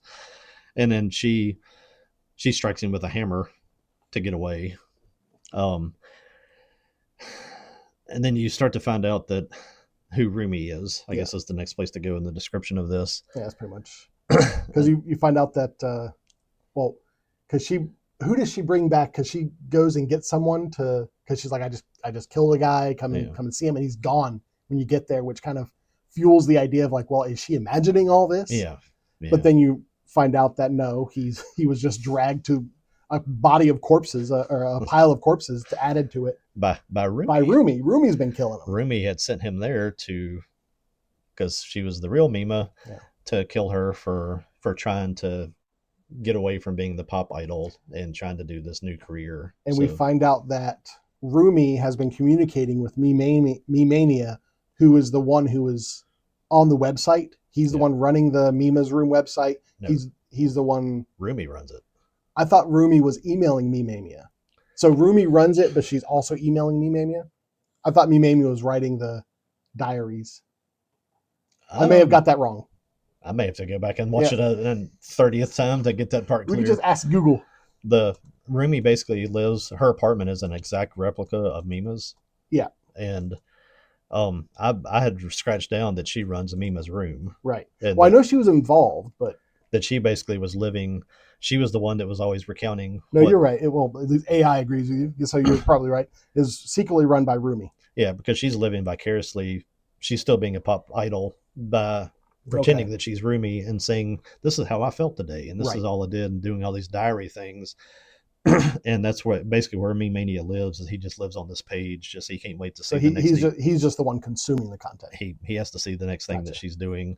That's why he's so obsessed with her, is because he feels connected to her. He feels like he knows her because he's reading Rumi's this diary all the time. Yeah. And then and basically Rumi lost it when she left Cham, and she couldn't accept that her pop star wasn't going to be a pop star anymore, because she's never gotten over the fact that she had a brief period of fame as a pop idol when she was young, and she never did anything else. She became an industry manager instead of becoming famous. And then that's what led to her. She started killing everybody, and she led Me Mania to come and assault her and all this stuff. It really is my favorite scene of this movie. We talk about some of the stuff that Khan did. I was talking about it in like Paprika with like the little raindrops and the clown car at the beginning of Paprika. Rumi chases when Mima passes out at this at the bar. she somehow another ends back. She thinks she's in her apartment, and she wakes up and that's when she finds out that she's in Rumi's apartment, and Rumi's apartment is an exact replica, like to the bookshelf. Except the fish are alive. Yeah, the fish are still alive. And that's when you get this horrific reveal that this woman's lost her mind and she's living as this young girl. They start fighting. They go out the window. They fall off the roof. They go out into the street. And during this, you see Rumi sometimes as Rumi, sometimes as Mima, depending on Rumi's perception of herself. Yeah. Favorite scene of this movie is that as they're fighting and just mauling each other, Rumi falls over and gets impaled on glass and just like lays her stomach open, stands up, just blood going everywhere. And then she stumbles out into the road in front of like this big truck and is about to get hit. Mima comes and like pushes her out of the way at the last second so she doesn't get hit. But right before the truck hits her, she looks up and sees lights and she reflexively poses like she's posing for cameras. She stands up, puts her arms out. She's sitting there with like her insides bleeding out and her face is all scratched up. Her wig's been pulled off, and she got like a bloody nose and all this stuff. She sees what she thinks is like a camera, doesn't even think twice. She's just like, she poses in front of the truck just to show how this obsession with celebrity for the self-obsession and just how crazy it makes people. You kind of get I think at that point, that's where you find out what the storyline of Double Blind is. Right. And then it basically was that her character assumes the idea of her sister. Then you go to down the road and Mima is visiting Rumi in a mental home. Right.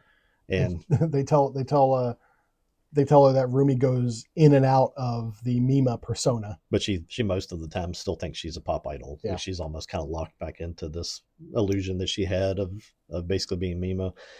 Mima is now a famous actor. She's kind of gotten, she's become, like a Jodie Foster or whatever. And even the people at the hospital see her coming. They think that she's an impersonator because there's no way that this really famous person. Looks like Mima. There's no way she's coming to see this crazy lady at a thing. And she ends the movie, like she gets back in the car and looks up and talks to herself. It's like, nope, I'm the real thing. Yeah. And then it just ends and you're like, what did I just watch, man? It's a great film. Yeah. The first time you go through that, it's just like, it's like, what happened? It messes with your mind as you're watching it because and then it's probably the truncated sequence of events that you were talking about. It's probably that does it. Is you're like about halfway through the movie, you're just like, what's real? I don't know what's. Yeah. Are people actually dying? I don't know. Yeah, he talked about how he originally had it to where it was a much more straight line story. Yeah. I'm glad he changed it, man. He said it kind of became this accidental, like, accuration or whatever you want to call it, amalgamation of all these things, and it was like, wow, this fits together better than I thought it would. That's really weird that can happen in animation, because you think animation, literally they're making everything from scratch. Well, there's all these guys that make these movies and manga and all this stuff, and where's the line of calling somebody an artist and somebody that's like a media maker or something like that? Khan is an artist, like he was a painter. Yeah. And the struggle I think he had in making shows is that he would hand draw storyboards probably in better detail than I would if I was making a comic. And I think when you go into that level of detail, because he was doing it from an artistic standpoint, I'm sure you get wrapped up in your details of stuff, and you think you've probably done more than you've done. And then you put it all together, and then it's like all of a sudden you have this like crazy story. And I think it's awesome that that's how it turned out. But wow. Just looking at the storyboards, and it's showing like designs of the sets, the environments. Have you seen? Good. I love looking at Gendy Tartakovsky, how he storyboards the stuff that he makes. If you go and look at it, it'll be like a black thing, and there's like a little stick figure, and he'll write. Yeah, I've seen stuff like that. He'll write like the word "arg," and he actually acts it out when he's showing it to people. He makes the voices like this kind of stuff. But Yeah, he's crazy detail. I thought one of the craziest things is like for this being his first film, that he understood the mentality of celebrities so well, Yeah. and just how self obsessed they are, and how dependent on attention they are, and how crazy they go when they lose the spotlight.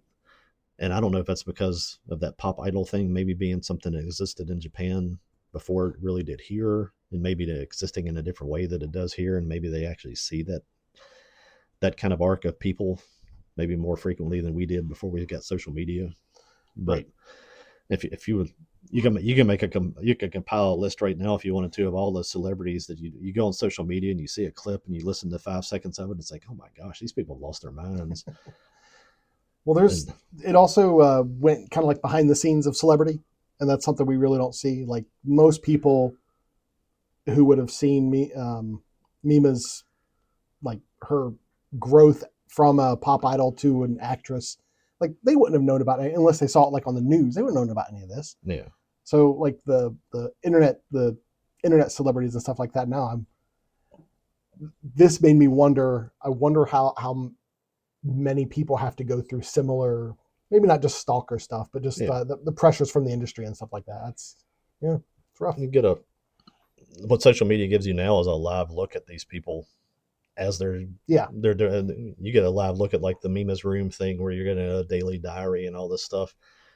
which You really go ahead. while watching this recently, I did think, I was like, I'm surprised you don't hear more about that kind of stuff where like people are impersonating a celebrity. Yeah, Like you don't really hear about that. yeah, yeah. But the Not you not not like not like actually trying to act like they're them, but yeah. like yeah, impersonators exist, The of way I course. see this all the time now is like older female celebrities. It's like when those roles dry up, it seems like they're the ones that get on social media and kind of like seem like they've gone crazy.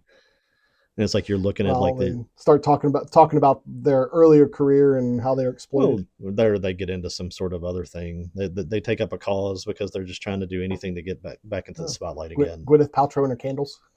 Yeah, I mean it really is a desperate plea for attention from these Yeah. people that their lives is centered around it. They gave up living a normal life to get that attention. That attention dries up, you become roomy.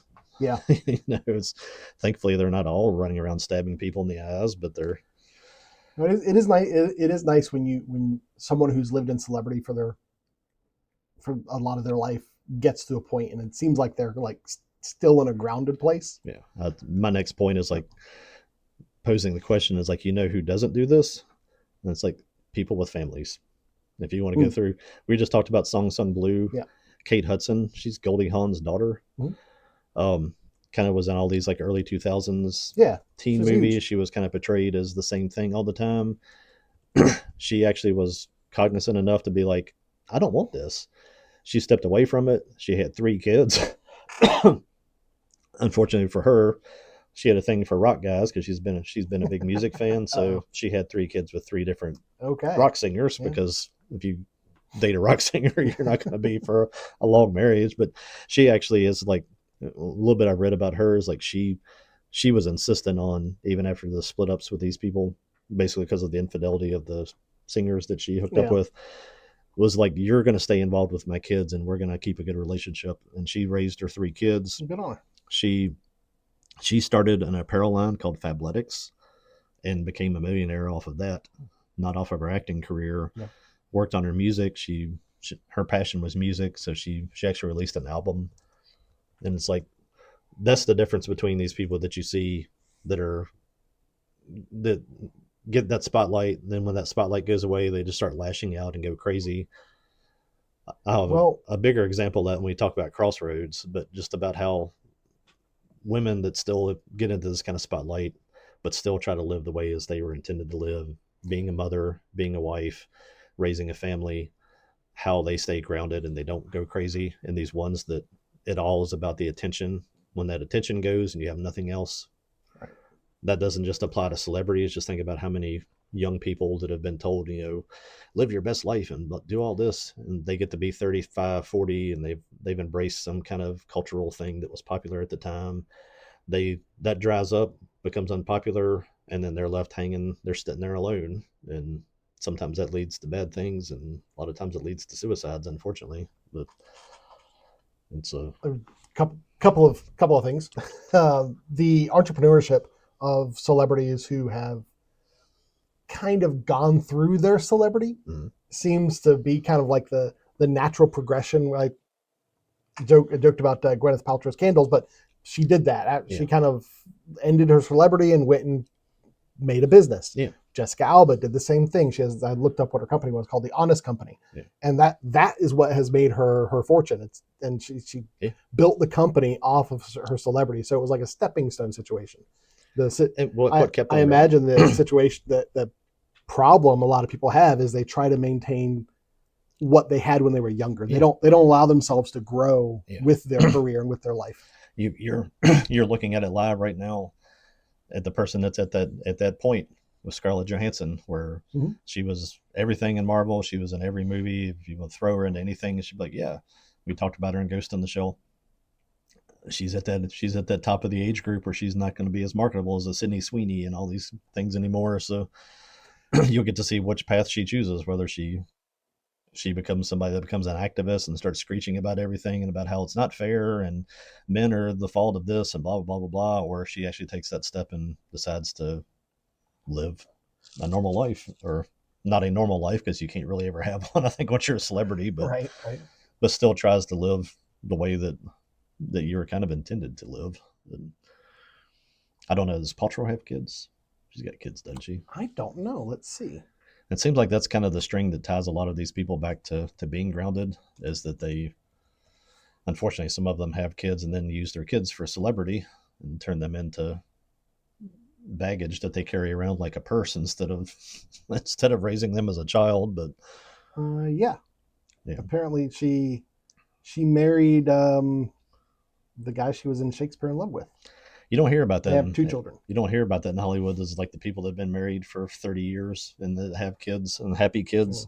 You always hear about the ones who, this one's kid came out as trans and blah, blah, blah, blah, blah. It's like, okay. Well, that's a past 10-year phenomenon, really.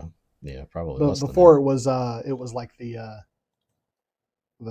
Goldie Hawn and Kurt Russell had a kid. Now the kid's an actor or actress. That's what we had before. Yeah, Khan did an amazing job of kind of hiding the plot on this. I saw Ruby Marlowe, who she was the English voice for Mima. She voiced Mima all the way through, and then wasn't shown the script of doing the real Mima, the apparition of Mima. Yeah, she went back and did that after. Interesting. So okay. Yeah, she didn't know that there were these 2 diverging plot lines with it. I like that. That was a good decision. And I think they did that with a lot of the plot and the characters. Was like he even tried to keep it kind of hidden from the people that were voicing the stuff, so that they could portray the one side and he'd have them come back and portray the other.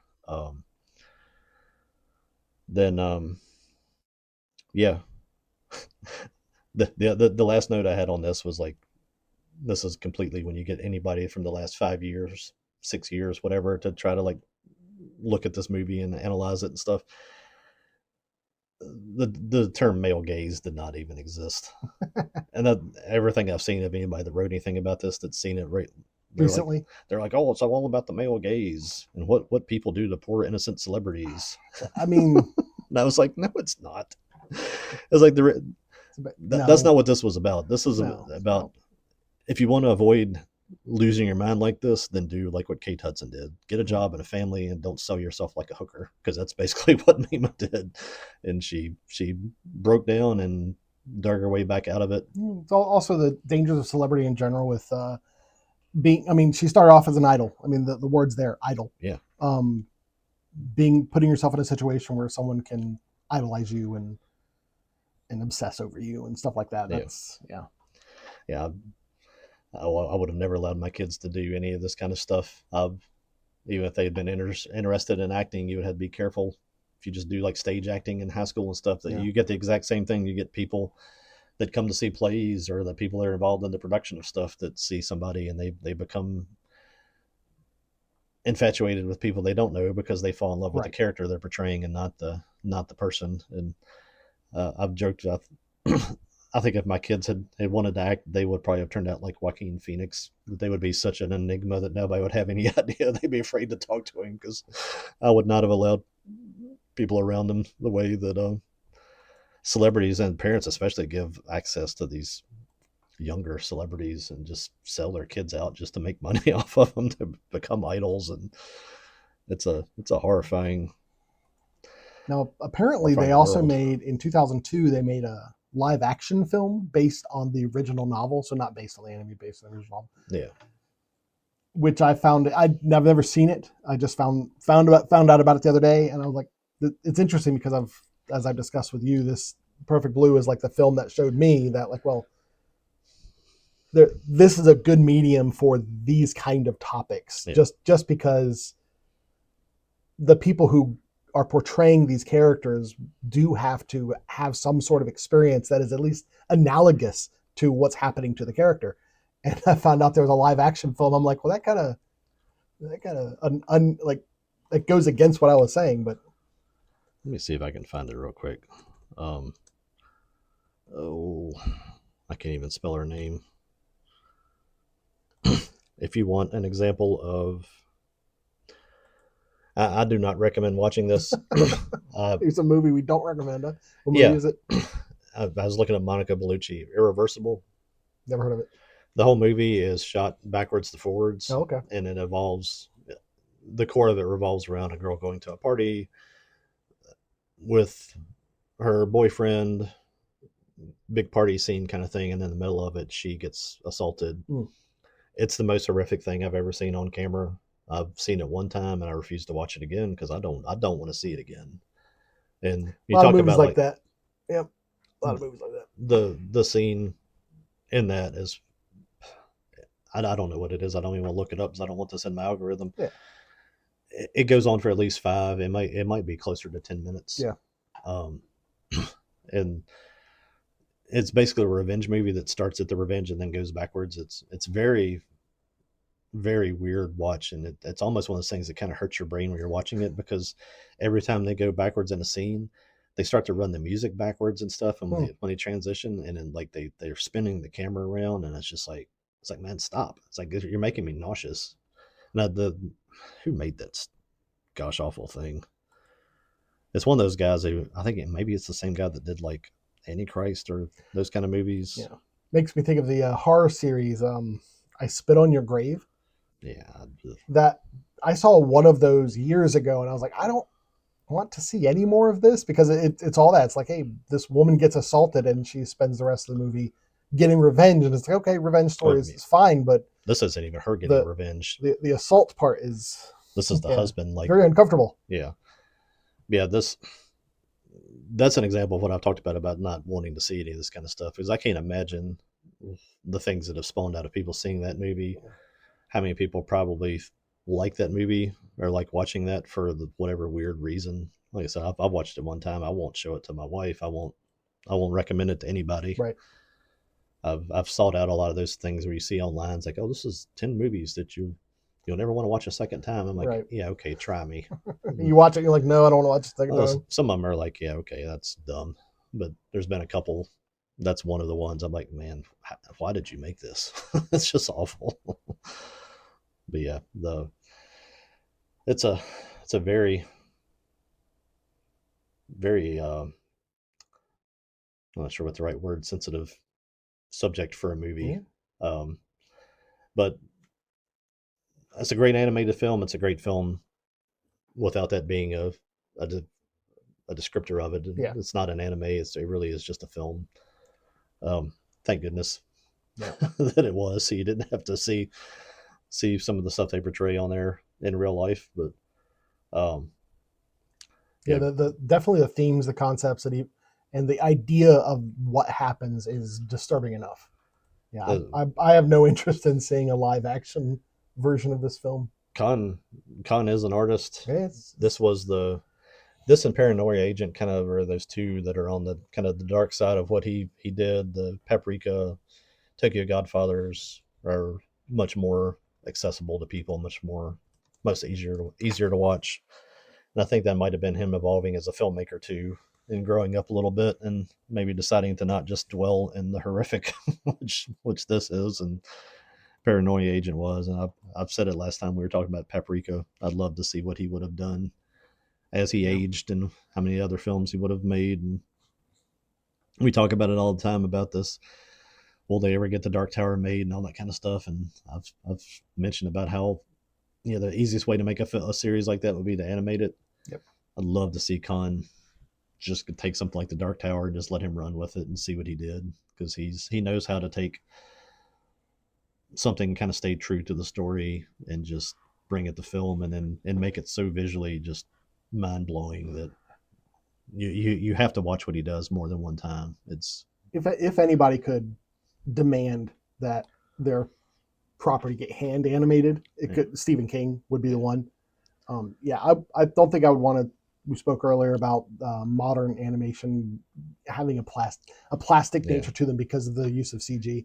That I didn't like. Like I said, I didn't really clock that until watching like this and Akira, a Paprika. There's definitely a quality to older animation that I think would lend itself well to the themes of the Dark Tower. The little bit that I know of it. Well, the other big difference, and we'll veer off back into a Dark Tower discussion, is that these guys who make these Japanese animated films, they're like the guy that made Godzilla -1.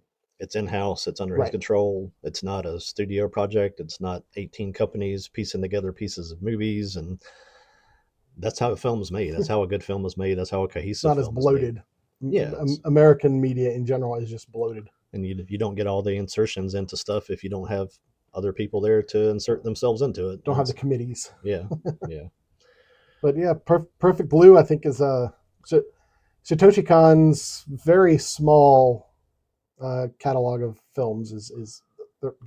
I haven't seen Paranoia Agent. I'll see that at some point, but it's, from what I know of him, he's definitely. I don't know if this is even rated. A fantastic filmmaker. Keep this in the category. This is R-rated. Yeah. This is not for kids. No.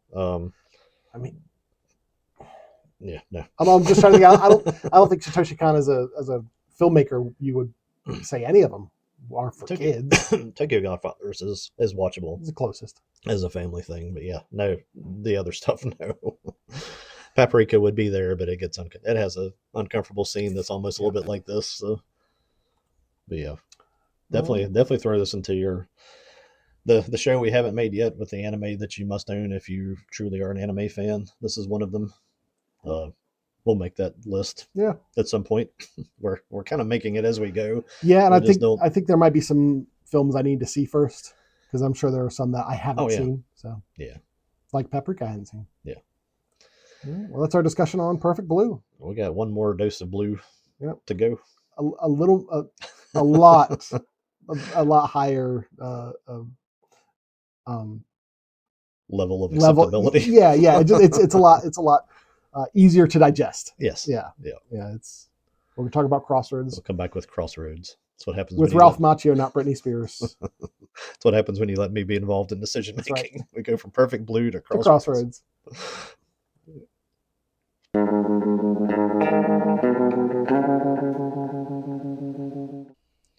All right, we are back for one more dose of blue, and what was this episode 64? 66. 66. Which is so that's our last dose of blue and 66 here. I'll throw this in before we start talking about it.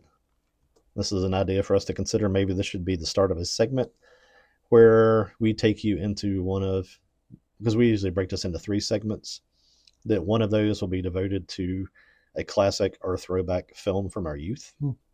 So maybe a way for us older guys to show you something that you might not see otherwise, because I'm pretty sure this is going to take you there. Yeah.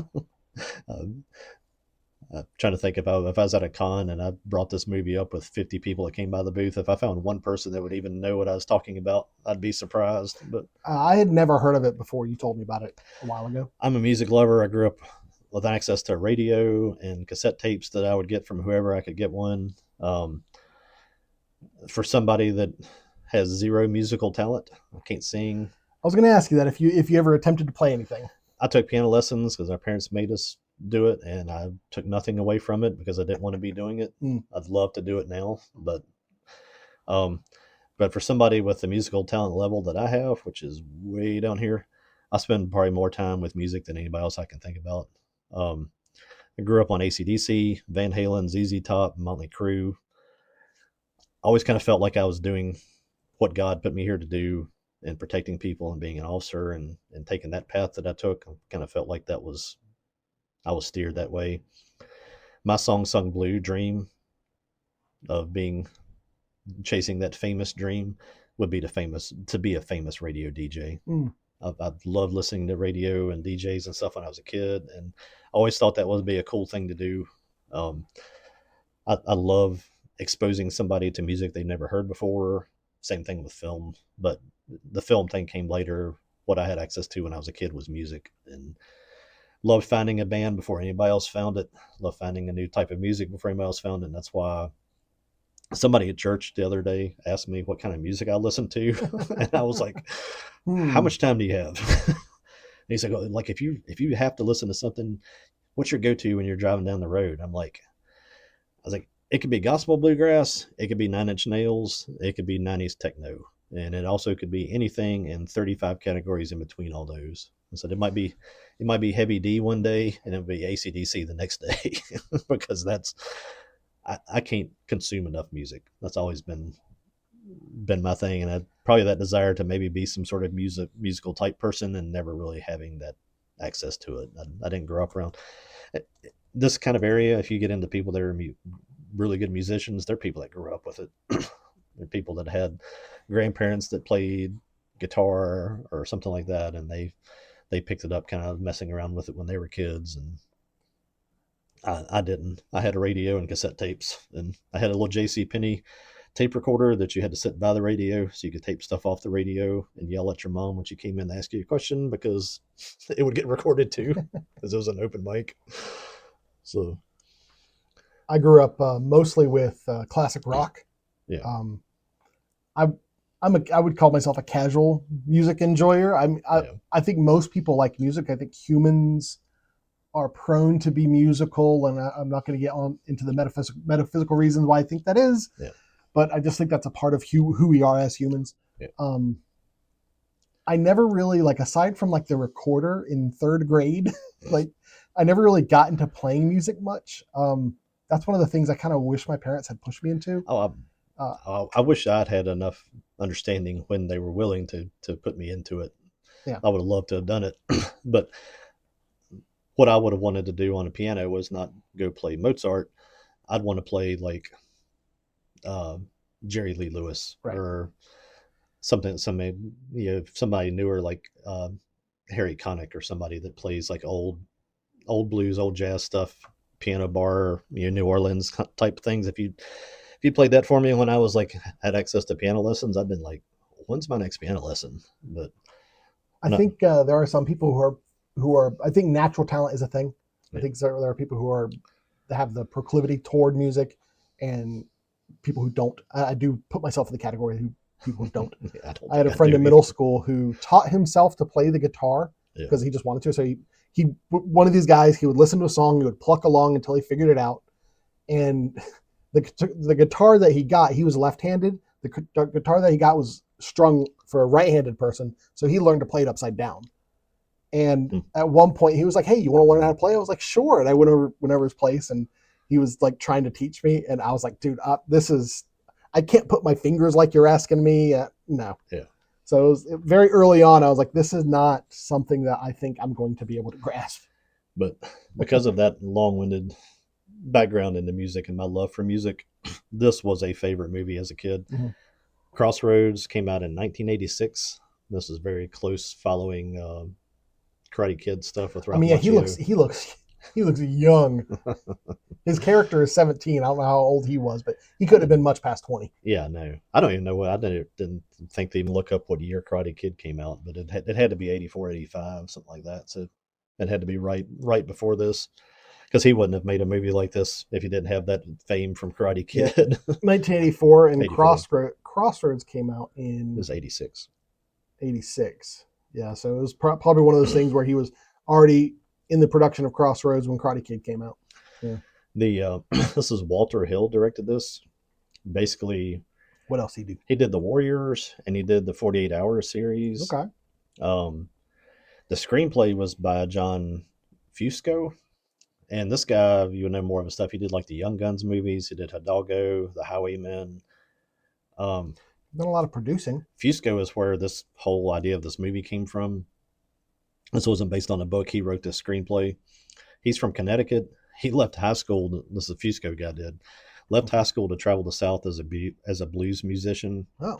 And he wrote this screenplay when he came back to New York as a film student. And he won like all these awards with this film, with this screenplay that he wrote, in his early 20s as a film student in New York. So does he claim it being like a fictional autobiography kind of thing? I think it's sort of like it was inspired by his as he was traveling. This was kind of like the story like he imagined, and it was easy to write because I think he was kind of living some of this too at the same time. And I'm sure because the lore of this film with like the Crossroads and the contracts with the devil and all that, that's all like that's actual lore. Yeah, that's like, real myth, legend, whatever. Real deep South, Black culture lore. Yeah. The movie itself focuses on three people: Eugene, who is Ralph Macchio; Willie Brown, an old black guy in a nursing home; and Francis, who is a runaway. That's Jamie Gertz. Let me pull up the other things. I don't want to leave Willie Brown out of this. Yeah, Joe Seneca. I always know him as he was like a dean of Hillman on the Cosby Show, but he's been in a ton of stuff. I think if you watched a lot of 70s, early 80s black films and stuff like that, he was in a lot of that kind of stuff. But died in 96. Yeah. Okay. Yeah, I looked at his filmography. I was like, he hasn't done anything since the 90s. Yeah. That's why. I think that Cosby Show was right before he died. Okay. Because he's there. He was in A Time to Kill. Yeah. Okay. Yeah. But the whole story is that Eugene is a student who is at Juilliard Music School in New York, and he thinks he's found somebody that knew the old Robert Johnson, the old blues guy, that traveled with him and knew him. And there was this lore that Robert Johnson had a lost song. The 30th song, right? The key to all that is, if you know Eric Clapton, he recorded one of his big songs when he went solo was Crossroads. And that was taking an old Robert Johnson thing and bringing it into pop culture, and it became a huge international hit for Eric Clapton. So the idea is that wouldn't it be cool if I could find a song and do what Eric Clapton did? So he's thinking he can find this. He's found this guy in New York City that might be the guy who knows how to do this. So he gets a job at this nursing home being like a janitor, just so he can get in to go talk to Willie Brown.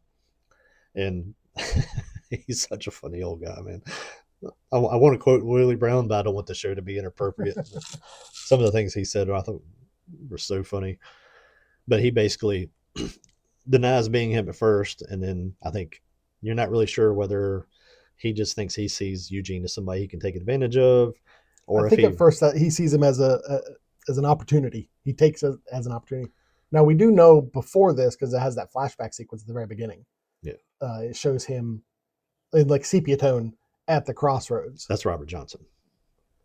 Oh, okay, that's not Willie. Yeah, you get a scene later with Willie going there too. Gotcha. But that first scene is Robert Johnson going. Okay.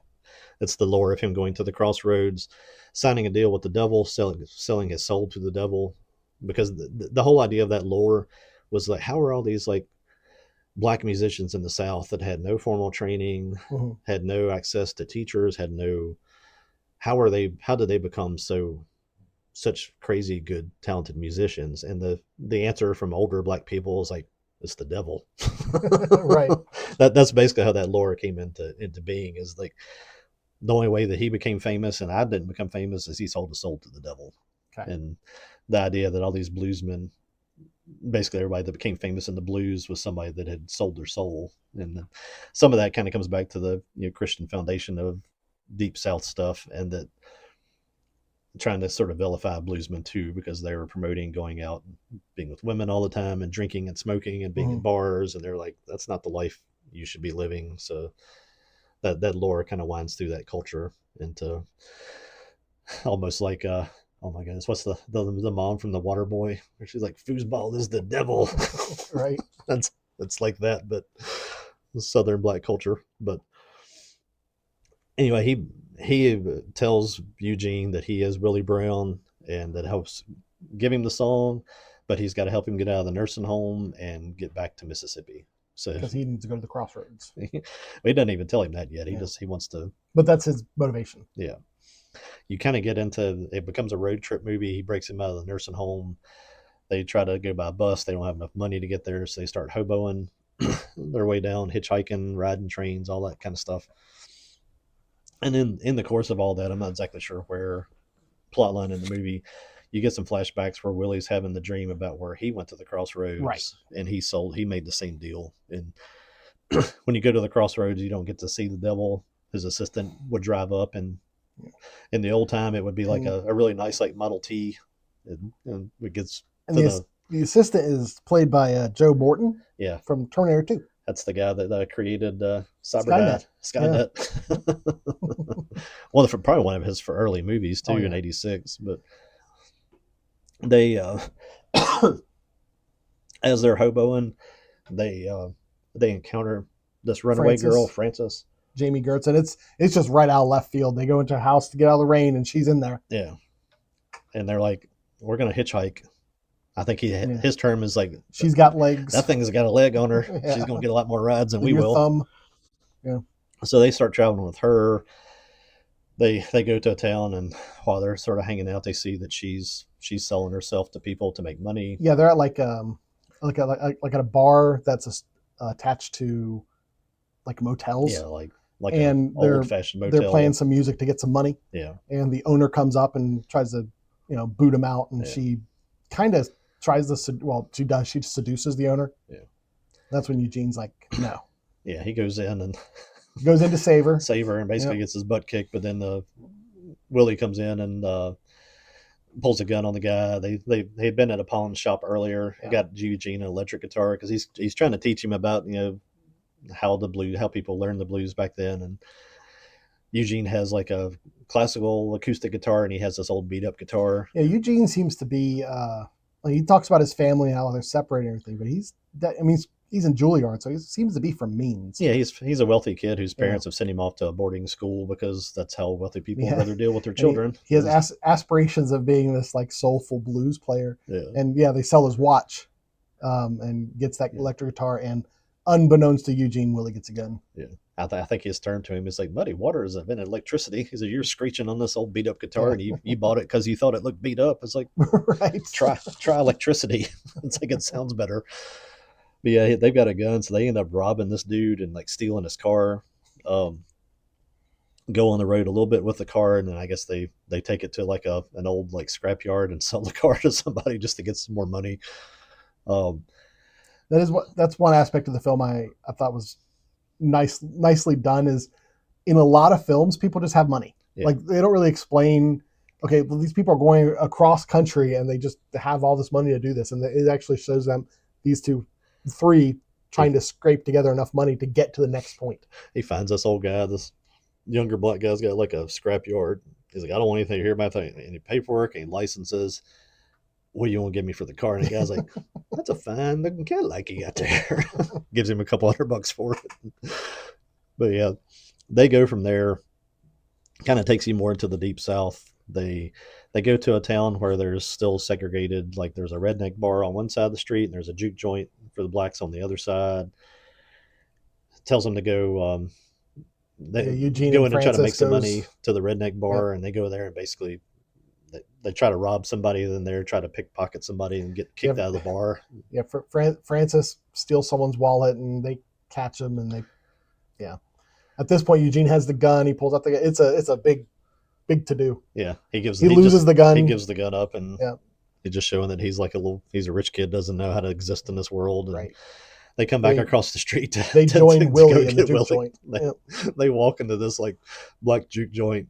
Ralph Macchio with this like kind of goofy little blues hat, and that he got at the pawn shop. Jamie Gertz and all these black guys are like, "Hey, what are y'all doing here? We're here to get our friend." Yeah, they're like, "I'm surprised." It's like the one guy comes up to him. He's like, "You coming to a juke, a black man's juke?" dressed to play blues. He's like, I'm surprised you can walk. It's like, you must have balls this big.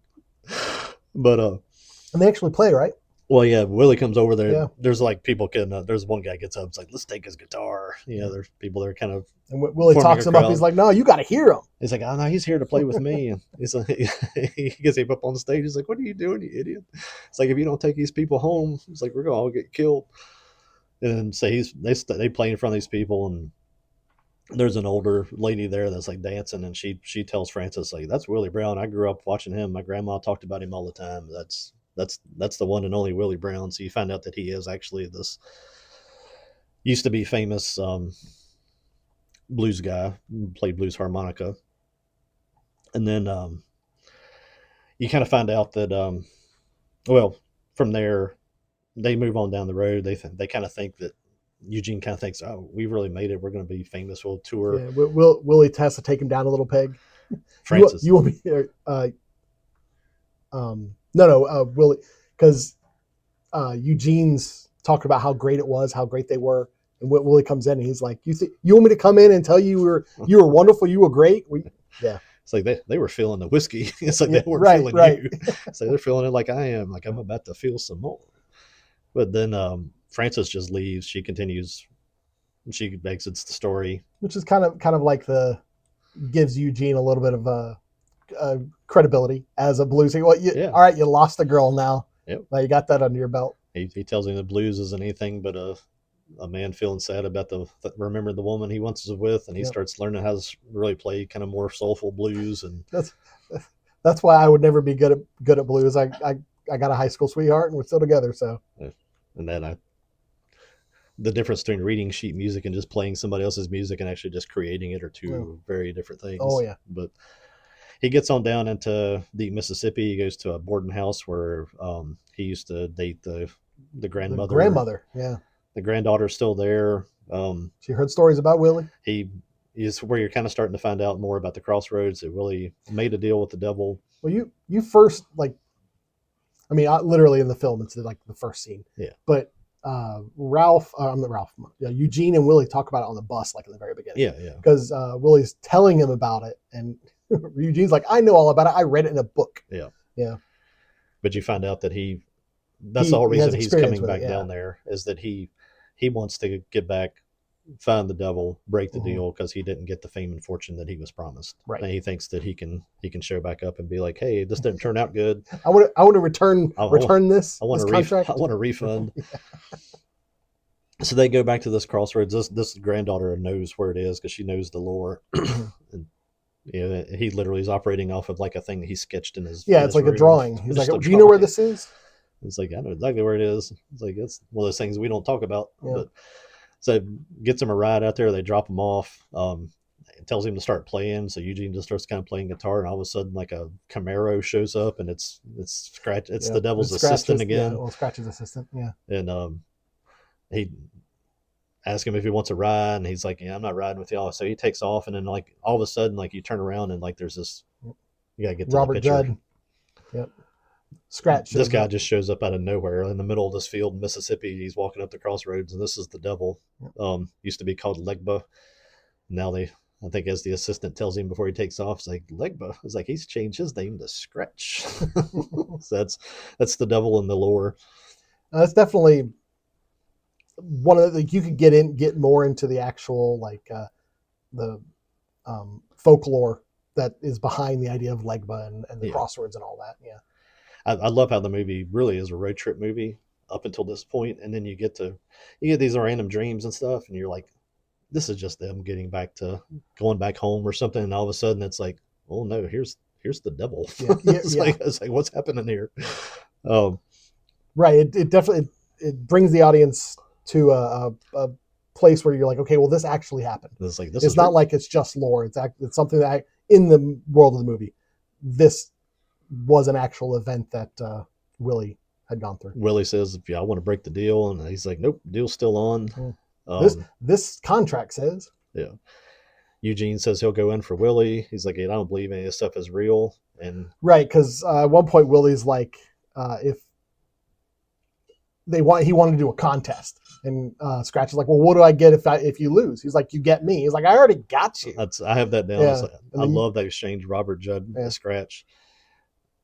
I can throw that in here now. I think he's one of the top 5 portrayals of the devil in movies. He's one of my favorites. I love the line. He's like, what do I get if I win? And like they make this big dramatic scene, and Willie steps up to him. He's like, you get me. And he's like, I already got you. I just love the way he says that. And then Eugene's like, well, you get me too. And then Willie's like, no, don't say that. It's like, I don't think you understand. He's like, I don't believe any of this is real. He's like, he transports them, and all of a sudden they just show up in hell at this like stage and in a bar. And it's like, then they're like, oof, maybe I shouldn't have made that offer. With Jack Butler, played by Steve Vai. Yeah. Steve Vai is the devil's champion. Yeah. And I actually Googled that after the film. I was like, okay, was that guy supposed to be like a version of Satan, or just no, he's like his guy. Yeah. He was this is how the devil entertains himself a few nights a week. He has people battle it out for their souls. Get into now Steve Vai, I didn't know who it was. Apparently he was in Frank Zappa's band.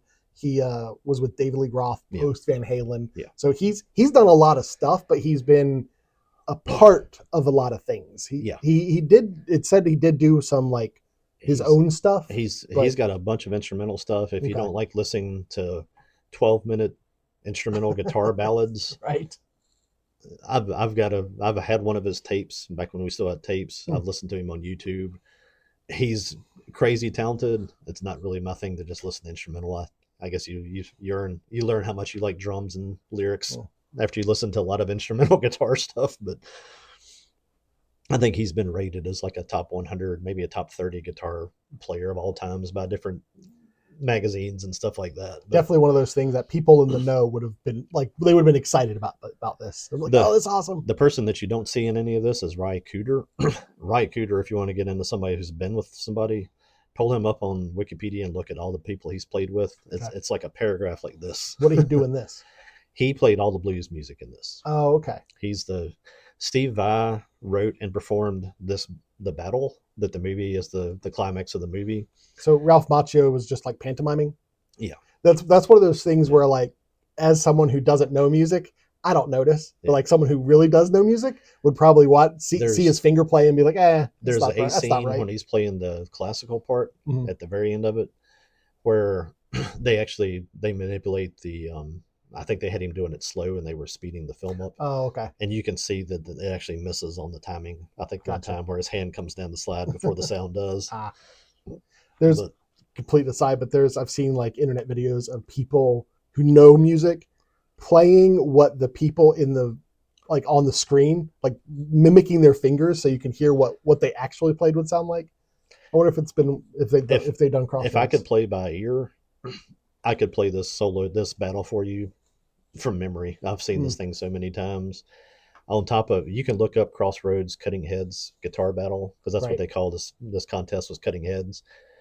There's a 10-minute video that just shows the battle, but I suggest to watch the movie instead of that, because that's the climatic battle of the movie if you watch that. But once you've seen the movie, if you ever want to go back and watch it, it's like 9-10 minutes on YouTube. I watch it all the time. So as someone who's only ever seen the battle once, they're doing their jazz thing, but then he throws in Mozart. Like that's what happens, right?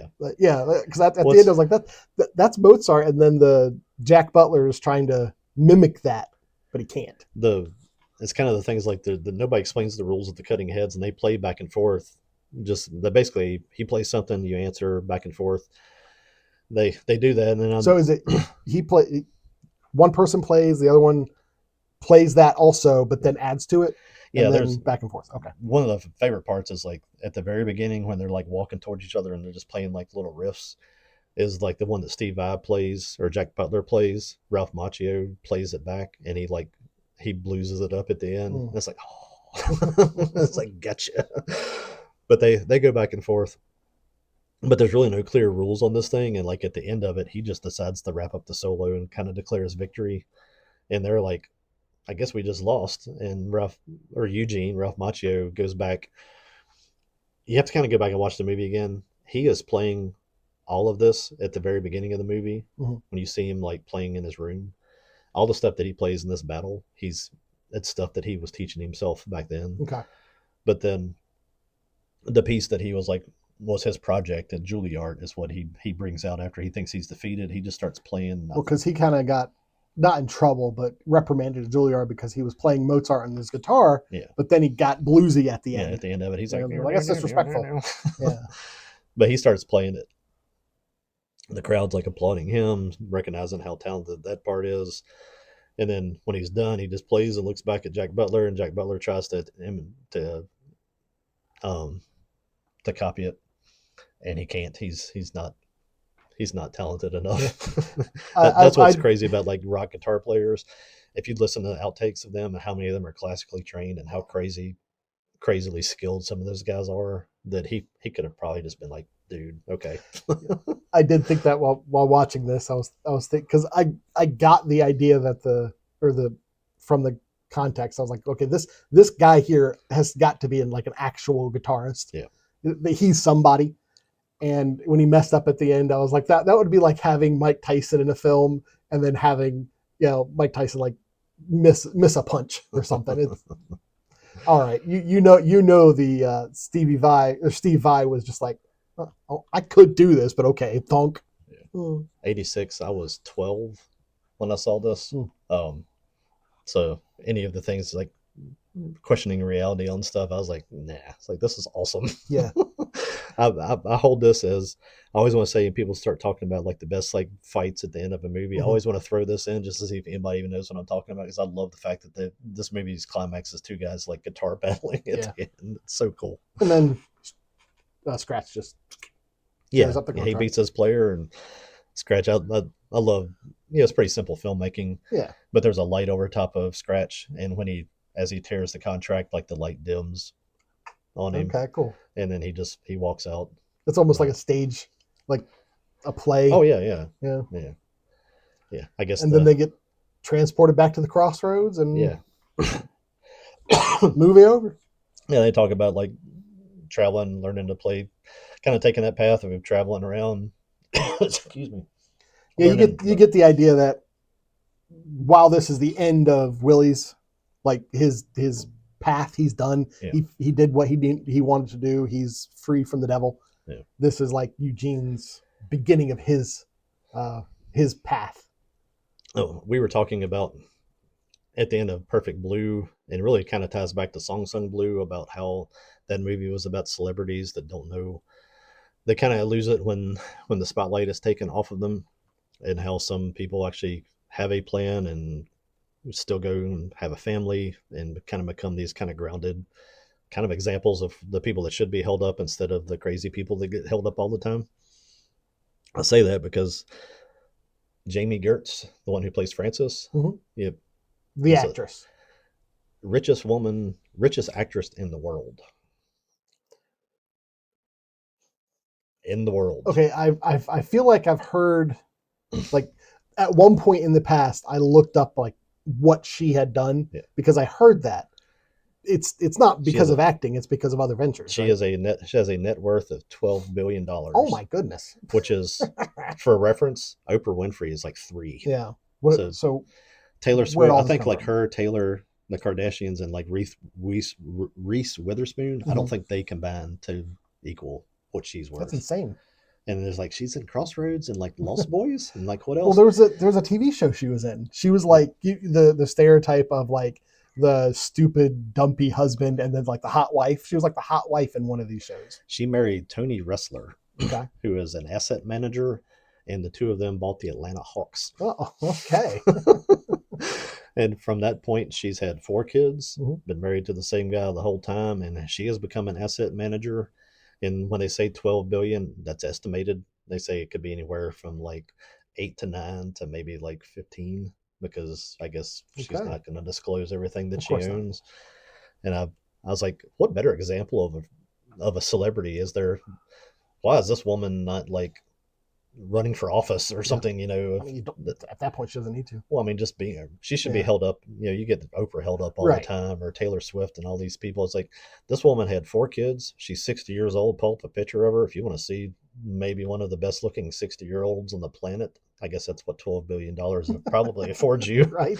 Probably having access to the Atlanta Hawks like trainers and training facilities. But she has a couple of her companies that she owns too, on top of her and her husband buying the Hawks. And then I think they started like a couple of firms that are asset management things that are global. So yeah, asset management is just like you get money. I mean, you're helping people invest and probably helping people launder. But I was sitting there like looking this up, and it was like I kept seeing, you see on Google, you see these little pictures down the side with like little articles, and they kept saying something about richest woman in the world, right. And I'm like, why did they keep tying Jamie Gertz? What does she have to do with that? And I like looked it up, and it was like, well, I've gone down a rabbit hole. I'm going to be down for the next hour reading about this. And she hasn't exactly completely stopped acting. I mean, her last acting credit was from 2022. Yeah. But it seems like every few years she does something, which, hey, that's awesome. That's kind of what I saw out of like Kate Hudson and some of the other folks we were talking about, is like they'll go back and act, but at this point it's like I'm going to do what I want to do, and you're not going to pressure me into doing anything weird. The key is to diversify both asset and in your life. To come back to multiple things. Come back to a point that I was making when we were talking about Perfect Blue. Jamie Gertz, Kate Hudson, neither one has ever done any kind of nude scene. Oh, really? You don't need to. It's not because some creepy dude that makes movies wants somebody to do that doesn't mean that you have to. Yeah. You can portray the exact same thing without showing a thing, and people understand what it is, and the fact that people want to see it just shows how depraved they are. And if you want to see that for real, go get married. You can see it anytime you want to. Get a wife. and you know my perspective. Art is what people want to make, so it's much more fun. That's what I prefer. I prefer the real thing. Let's leave it there. I mean, I don't like action movies because I don't like to shoot people. Yeah. Like I like violence in films. I like blood in films, but not because I'm missing out blood and violence in my real life. We accept it because we've been inundated with it. Oh yeah. First movie I ever watched was Nightmare on Elm Street. So, first movie that I recall. If the movies you had watched had been Shane and John Wayne movies and stuff, then we would think, oh wow, that dude got shot in that movie. That's crazy. I'm not letting my kids see that. I don't know. I'm sure you could find people from that era that would say guns shouldn't be in films at all because it promotes violence. Yeah. So. Yeah, but that's what's great about, I think, media in general is and that's one of the things we do here is we watch the stuff we want to watch. There is a lot of media out there that I'm like, I don't want to consume that. Yeah. So I don't. I thought it was very interesting how something we threw together 36 hours, how tied together all three of these really can be when you kind of think about sort of the people involved with it and kind of the themes through them, about Song Sung Blue being about people that were just fighting just for happiness and still being a cohesive family all the way through it. And Perfect Blue kind of shows that world of what happens when it's all about you and it's all about fame and how sick that world is. And then you come back to Crossroads, which is more a story about it's kind of more of a road trip movie, but the tie-in there being Jamie Gertz just being like, this should be every girl's idol on the planet instead of half of these, I don't know how to have a better word, slutty whores that they all idolize. A lot of them idolize Taylor Swift, and I think, going back to your point, I think she's probably on the trajectory of going the mother route and whatnot. She's got a man now or whatever, and she ran off and did the "it's all about me" thing, and she's aging out of it and starting to realize that if I want my life to mean anything, I should probably do what I was intended to do. She could definitely go the route of like Madonna, where she 30 years down the road, she's still doing concerts and stuff, trying she's to still at gay festivals, maintain that same level of celebrity when she was young. Trying to dance the way that she used to dance, and she's holding onto a bar like she's in a bathtub so she doesn't fall on the floor at this point. I've only seen like the clips people post on social media that comes across my feed, but you take the two. I don't try to idolize other women. I do appreciate beautiful women. Jamie Gertz is a beautiful woman. Kate Hudson is a beautiful woman. Madonna is horrific to me. one of those people, one of those three, has showed every part of herself to the world and been as depraved as you can be. And I think that's the most unattractive thing on the planet. And I wouldn't want to ever be involved with anything with her for that reason. I mean, to me, I think personally she's disgusting. And I think the other two are examples of what you, if you had a young girl and you wanted to idolize celebrity, I was like, there's two for you. There's a woman who went into acting, and she's one of the richest women in the world. Not that their wealth is all about it, but she took an opportunity that's a rare opportunity and turned it into $12 billion, and then you see a lot of celebrities doing that now. I'm thinking like Ryan Reynolds. I mean, he's founded multiple and sold multiple companies just off his name alone. Yeah. So Mint Mobile, he's in that one now. They'll grow up and have a happier second half of their life because they're not just trying to keep a camera faced on themselves all the time and being like, hey, look at me. Look celebrity isn't the end all of end all be all. Yeah. Interesting dichotomy between the lightning and thunder living their whole lives hoping that they might make a 20-minute act in Vegas and never actually getting there. High point of their life being that they get to be on stage in front of 30,000 people. I did find it interesting how Eugene's moniker was Lightning. Yeah. It's not too hard to tie a lot of things. Not too hard to tie good themes from good stories together. Yeah. It really does all kind of come back to kind of a lot of the core themes of family and morality and being heroes and stuff like that. They're pretty universal. All right. Anything else? If you haven't seen Crossroads, then I would guarantee most of you have probably never seen or heard of Crossroads. Yeah, it was a good film. It was a obscure film, that's for sure. But I enjoyed it. It was good. It's a fun rewatch anytime sitting around. If you're a YouTube consumer, then just look up Crossroads guitar battle or something, and you can watch from the time that they walk into the bar, and you got those. I don't know. You don't quite call them gospel singers that are singing the Hush song. Mm-hmm. It starts up there, and then it goes into them walking up on stage, and then the battle starting. It's such a classic scene, man. And I'm pretty sure the full movie is on YouTube, but it's also on Tubi. Yeah, I watched it on Tubi. I've got it on DVD. It's not a very easy find to DVD. I think I found it at a show in somebody's bin or something a while back. You might be able to track it down online. But stuff from '86 like that wasn't like a big film doesn't get a lot of reprints or re-releases or anything. Right. So yeah, if I didn't check the Internet Movie Database, but probably on there too. If you're somebody that grew up watching The Karate Kid and idolizing that, then throw this in there. It's a very, very, very different but very fun Ralph Macchio story. So, all right, that is Crossroads. Yes.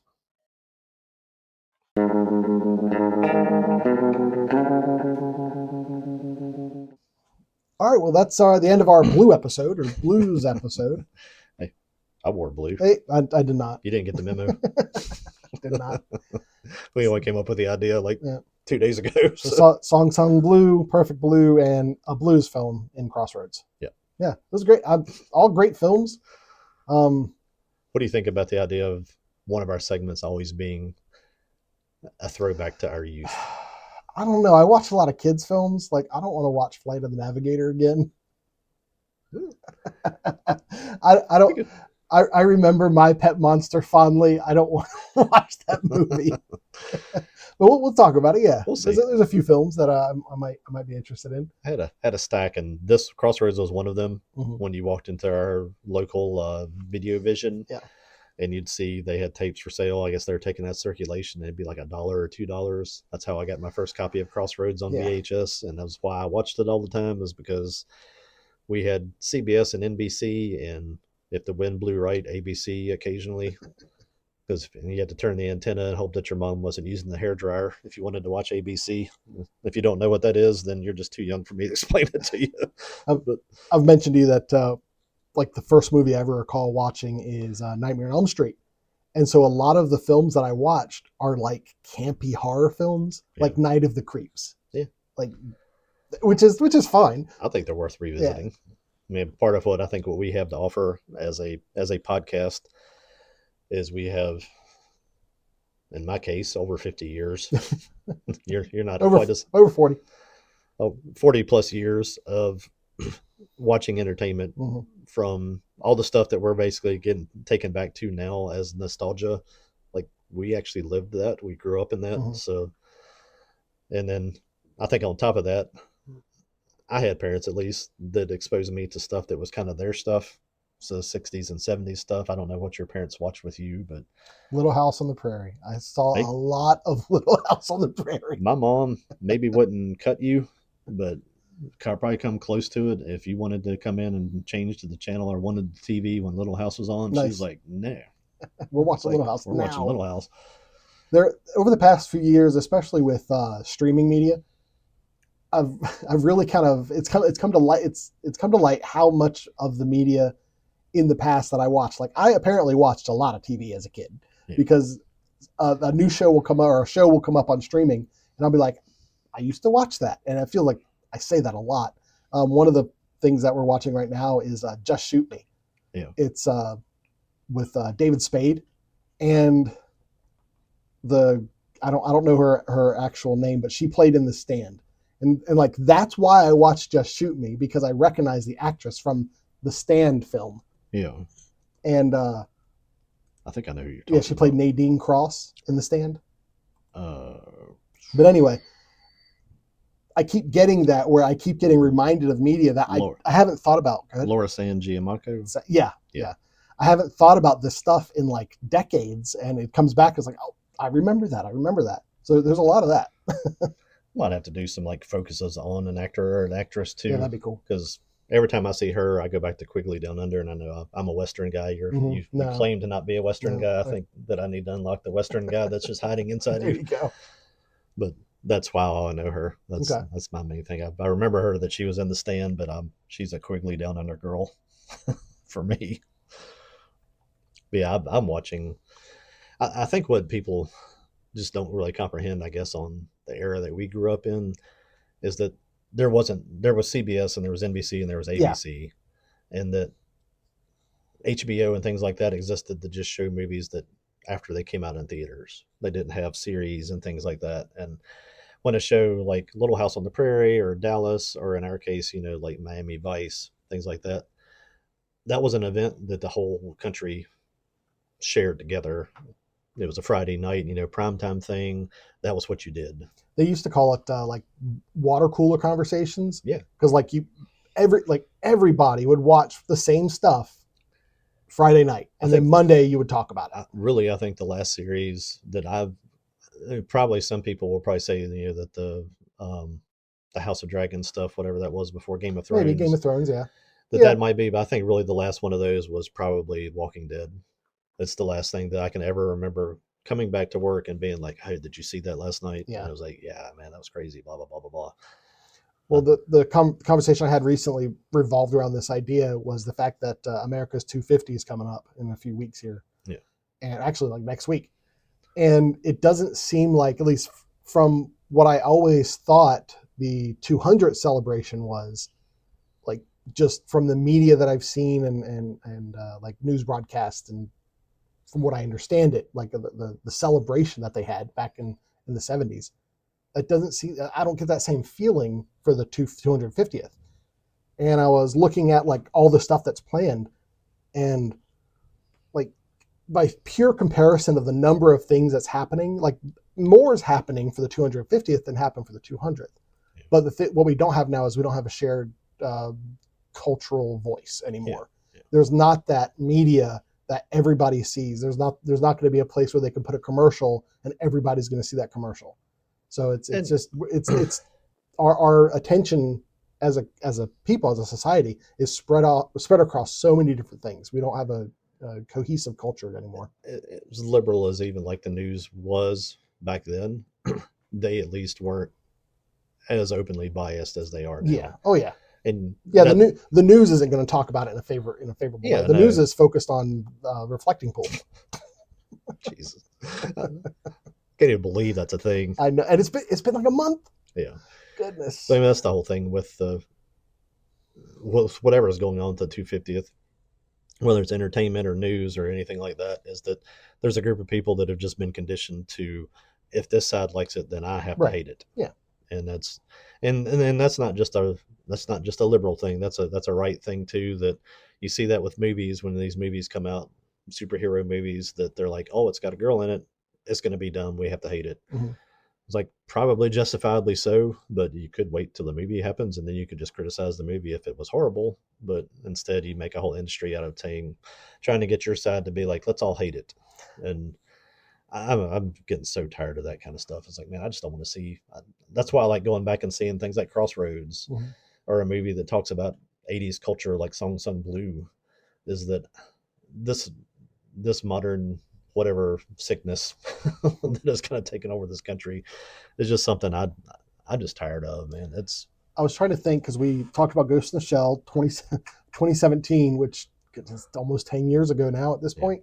One of my favorite movies, Alita Battle Angel, that didn't do great in the box office either. Like, the only reason they're talking about that getting a sequel is because James Cameron's pockets are deep. That's the only reason it has even has a possibility of a sequel. Yeah. And I was trying to think of, like, what was the last female-led film? Because you're right, you are 100% right that there's a contingency out there that if there's a woman in it, they're just going to hate it automatically. Yeah. Supergirl is currently out and they're coming out in theaters. It's a perfect example. It's like there's a whole bunch of people who are just like, I don't want to see that just because it has a female lead. Yeah. I think Kill Bill. That's like the last movie I remember that it was like it wasn't an issue that it was a female lead. Like, people loved that Uma Thurman was leading this film. They thought it was cool. And it was ridiculous, and it did well. And everybody else talks about, like, oh, it's like power creep. There's no way a girl. It's like there's no way that Uma Thurman could have fought all the people that she fought with a samurai sword and killed all those people. That's a live action animation. That's what that film was. Yeah, it was just over the top. Fantasy. It was fun. Yeah, it wasn't trying to preach anything at you. It was just like it was a revenge story with a female lead, and I think that's where it gets lost into this newer stuff. Is like, we can't have a female lead without saying men are bad, this, that, and then you throw in social media where you have an actress that gets tied to it, and you put her in front of a camera, and she comes out and says something that just ticks half the people off. And you never saw Uma Thurman talk around Kill Bill, and just like everything else, social media ruined it. Yeah, and I think she's probably one of those people that probably would have increased how popular that movie was, because she actually is a very intelligent lady, and she isn't like an activist. I think all Hollywood actors are philanthropists. Yeah. However you say that, they are activists, but they're not. A lot of them just do it with their pocketbook, and they don't make a big deal. I think she's from our generation, so she's more of a, I don't have to film myself giving you $5 so that you'll know how good I was. It's not a... Well, it kind of ties back into what you were talking about with Perfect Blue and Jamie Gertz and all that. They know that the celebrity isn't fulfilling. Yeah. So they want to do something more. They want to do something with that celebrity that means more. Yeah. And money, like donations, is one. Creating corporations, another. Another one is standing up for social issues. Yeah. And that's when you get people just writing actors and actresses off as someone they don't want to even see on film. Is it Dave Ramsey? If you ever listen to him, he talks about making money, and he does it from a very Christian perspective. Okay. A lot of investment kind of stuff. He talks about getting rid of debt and all that kind of stuff. But one of his main things that he always says is, live like you never have, make money like you never have, so that you can give like you never have. And that's his. Yeah. Okay. Yeah. I know who you're talking about. I haven't listened to him. Yes, accruing wealth means that you're going to have more for you, but it also does, if you're really altruistic with it, that it also enables you to give to people. I've talked to you about a little bit about things personally where I don't like the fact that I don't work at the railroad, where we made an insane amount of money for what we did. Yeah. Because that did cut into what I was able to do, giving money to other things. Mm-hmm. You don't make as much selling toys at conventions than you do working for a union. Definitely miss that railroad money. That's for sure. Yeah. I'm fine without it, but that is a thing that suffered because of it, is that I don't have the money to do good things with that I had back then. So, but yeah, that's our discussion about blues. that's part of your blues story. The no railroad money blues. We do put our podcast on audio on Spotify. Yeah. That is Appalachian Dim Sum on Spotify. Yeah, I think we should be able to get back into a little bit more Ghost in the Shell stuff next time. Yeah, well, let's see. Next time, so I'm working through Standalone Complex, and I know you are too. I am and as well. We may just talk about what we've gotten through if we don't get all the way through it. Yeah, our plan is to talk about Standalone Complex next time. At least the first season. Well, not at least. At most the first season. Yeah. There you go. Yeah. Because that was looking at how much Standalone Complex had. I was like, I've complained in the past about modern seasons being so short. Yeah. I don't know if that is necessarily a bad thing. Yeah. I'm fine with like 12 episodes. We're getting through 26 episodes is crazy. I could have gotten through that. Excuse me. We're watching Golden Kamui, show that I talked about episodes ago. 49 episodes in the first season, and I think we got to like 42 last night. And then after that, there's still a 13 episode season and maybe another 12 or 13 episode season. And it's like, man, it's just so much to watch. Yeah. And it's actually a really good show. It's a fun show. But man, it's hard to do that and do anything else. Yeah. That's what always amazes me when you get to talking about, you play this game and that game and that. It's like, when? Well, like, how did you have time to do that? I don't watch a lot of stuff. That's the problem. Yeah. But like with Standalone Complex, I can answer your question with Standalone Complex. I was watching a couple episodes of Standalone Complex, and I got to like episode 4, and I was also playing Dune. I had it on and I was playing Dune. And I got like halfway through episode 4, and I was like, what's going on? And so I just turned off Dune, made Standalone Complex full screen, and restarted the episode because I was like, I got to pay attention. This isn't a passive entertainment anime. You got to pay attention to what's going on because there's a lot of moving parts. I was actually throwing a podcast on while I was trying to work on stuff that is a Bible books in 30 minutes, whereas it's kind of a general discussion by book, 30-minute long podcast. Completely, there's no way to do that and think about something else because they're really talking about multiple things from stories of the Bible. Yeah. Kind of like running through them really fastly and talking about how this one thing leads to this and that. And you're like, when you get into the lineage of Jacob and Isaac and things like that. And you're like, wait, what? That stuff's good for driving. It's like, what did I miss? It's like, I was doing the same thing. I had to stop what I was doing, rewind back. And I'm like, man, I'm not getting anything done. It's like, I'm confusing myself listening to this. Yeah. I'm not getting anything done that I'm supposed to be doing. So that's really, I think for me, that's one way I would like to change the way I consume media is I would like to get back to where you just kind of like you're on one thing. Yeah. It's so often now you're watching TV and you're playing on your phone, or that's the biggest thing is getting rid of. Yeah, putting the phone down and just getting rid of this and sitting down, because I'll sit down I'm going to watch this episode, but then you scroll for a minute and all of a sudden you've spent 25 minutes doing this, and it's like, man, I could have watched an episode, but I've wasted 25 minutes doing this.